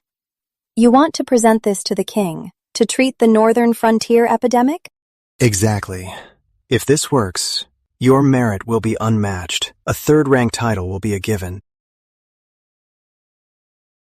But whether it'll work, I'm not sure. It's your prescription. Why aren't you sure? This prescription was written 4 years ago for the winter plague in Portwell City, but epidemic causes vary by region. They can't be treated the same. I need to see the northern frontier cases to prescribe the right treatment. The Portwell City epidemic 4 years ago. You treated it? The winter plague in Portwell City 4 years ago, I wasn't the one who cured it. The government did. They set up lots of stations to hand out medicine. Before that, all I did was treat the patients in the city at the Riverport Chamber of Commerce. And then, right outside the chamber doors, I handed out medicine for a bit. Charles Mason said 4 years ago, you saved him in Portwell. Was it around that time? Yes. Do you still remember where you got the herbs back then? Back then, right next to the Riverport Chamber of Commerce in Portwell, there was a clinic. That's where I got them. What was it called again? Wang's or Lawrence's? I can't really remember. Lawrence Clinic. How did you know? There's a Dr. Lawrence at the Imperial Medical Institute. He ran a clinic in Portwell City back then. He was credited for curing the winter plague and got an exceptional promotion. But strangely, his medical skills aren't that great. Even common illnesses are hard for him to treat. I've been investigating him lately. If my guess is right, back then, he was the one who stole your prescription and climbed the ranks ever since. Clara, are you willing to come with me to the palace and explain this to the king? If they look into it and find out I'm unregistered, wouldn't that be worse? Maybe we should just forget it. He might not have stolen my prescription. What if it's just a coincidence?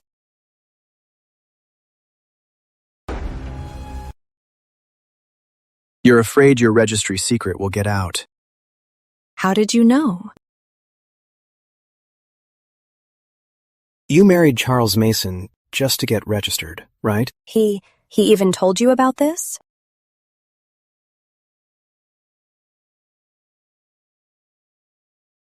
With me here, you don't need to worry about this.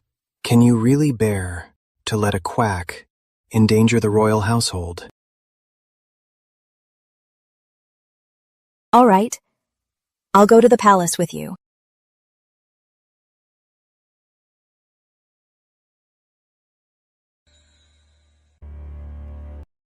Your Majesty, I plead guilty. I was momentarily possessed and stole Mrs. Bennet's prescription. Please have mercy, Your Majesty. Spare my life.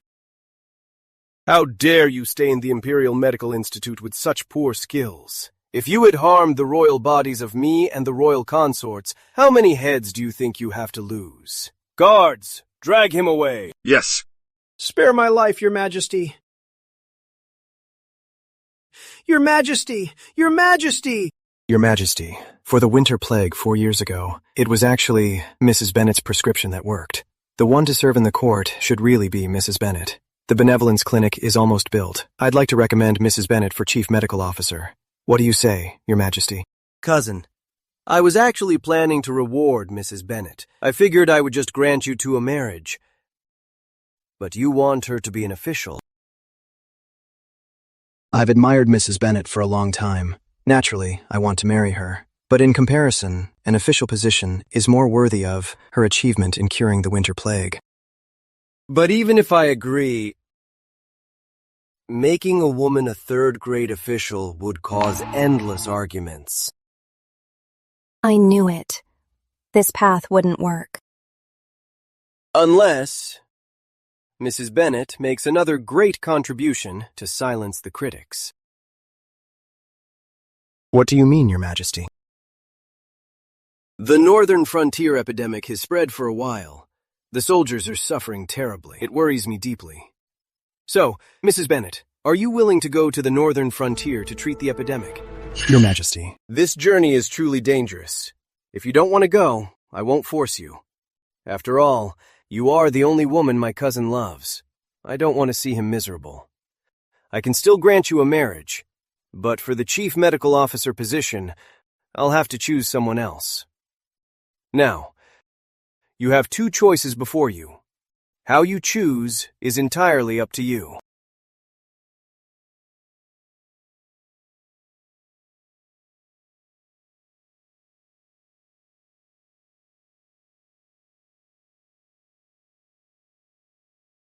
Your Majesty, I am willing to go to the northern frontier. Are you truly willing? I'm a doctor. Saving lives is my duty.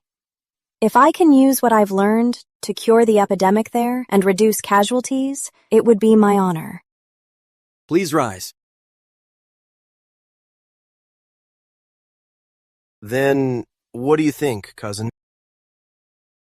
Since Mrs. Bennet has made up her mind, I respect her choice.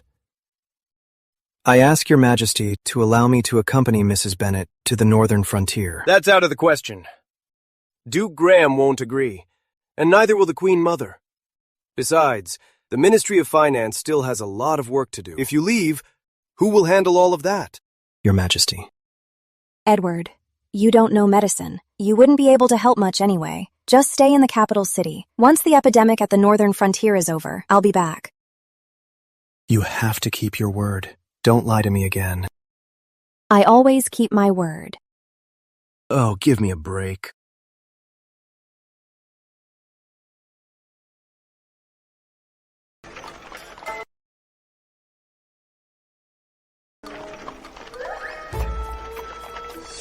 Edward, why the long face? Didn't the king just say so? When I go to the northern frontier, as long as I cure the epidemic, he'll appoint me as Chief Medical Officer. I'm definitely getting that high-ranking position. Don't worry. I promise I'll come back. It's such a long journey. I won't see you for a year. Besides, you're quite heartless. What if you meet a handsome man and forget about me? What are you talking about? I'm a decent woman. I'm going there to heal people. Then tell me the truth. Even just a little. Have you ever liked me? Silly.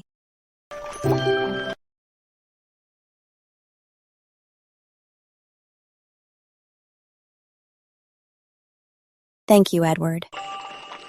This time, you didn't force me to stay. My trip to the northern frontier, besides treating the epidemic, is also to make a future for myself. Ever since I came to this world, I've been all alone. I've always had to rely on others. Before, for the household registry, I married Charles. Later, to save someone, I gave myself to you. I don't want to just drift aimlessly. I want to be my own rock. All right. No matter how long it takes, I'll wait for you.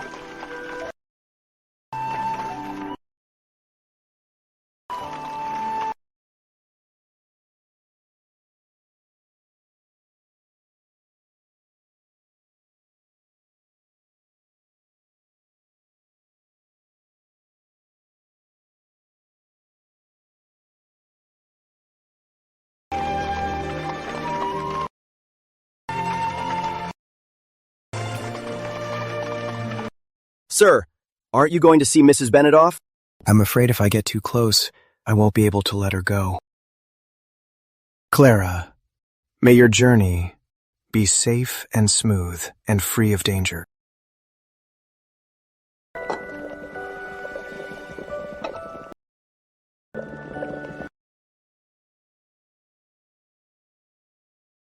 Here. Mrs. Bennet. A letter for you.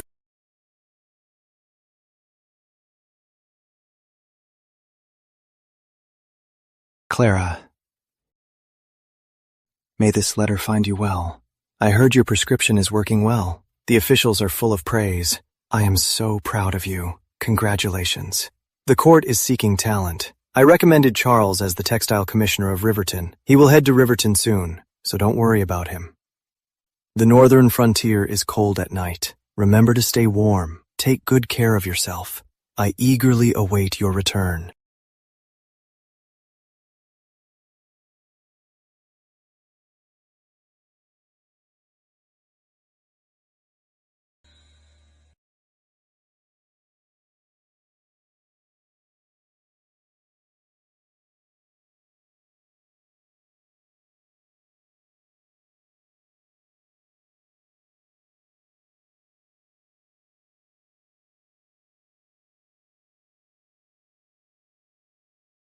Congratulations, you're all better.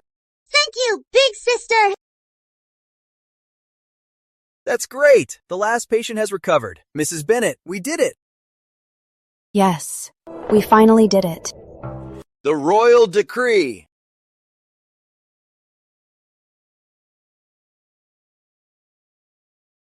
Mrs. Bennet, hear the decree. By the grace of heaven, the king decrees.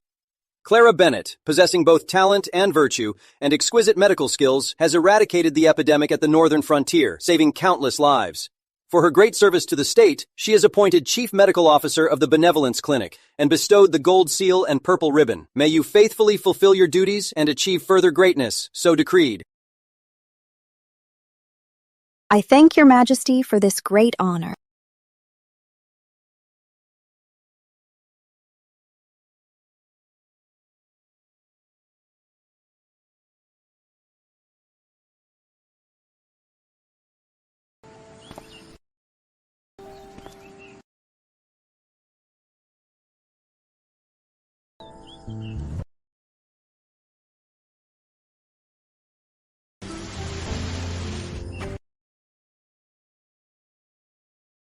Clara, the flowers are blooming. When will you return? What's on your mind, young master?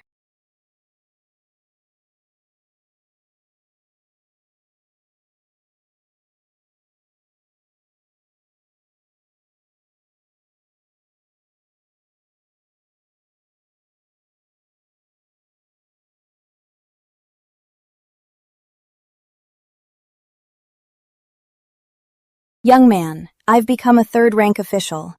Will you marry me?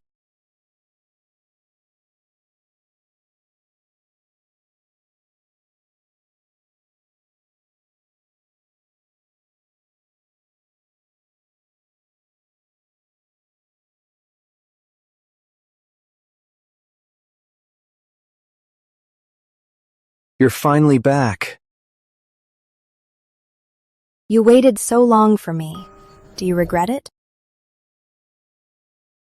No regrets. No matter how long, as long as it's you, it's all worth it. This is what they call endless waiting for the clouds to part to see the moon. Dreams of you. Edward. Edward, waiting for the clouds to part to see the moon. It suits you perfectly. Clara. Warming our promise, I love you. Gently blowing over us, Edward. I love you too. Getting better and better. In this vast world, you are my only love. Having Clara by my side is worth more than gold.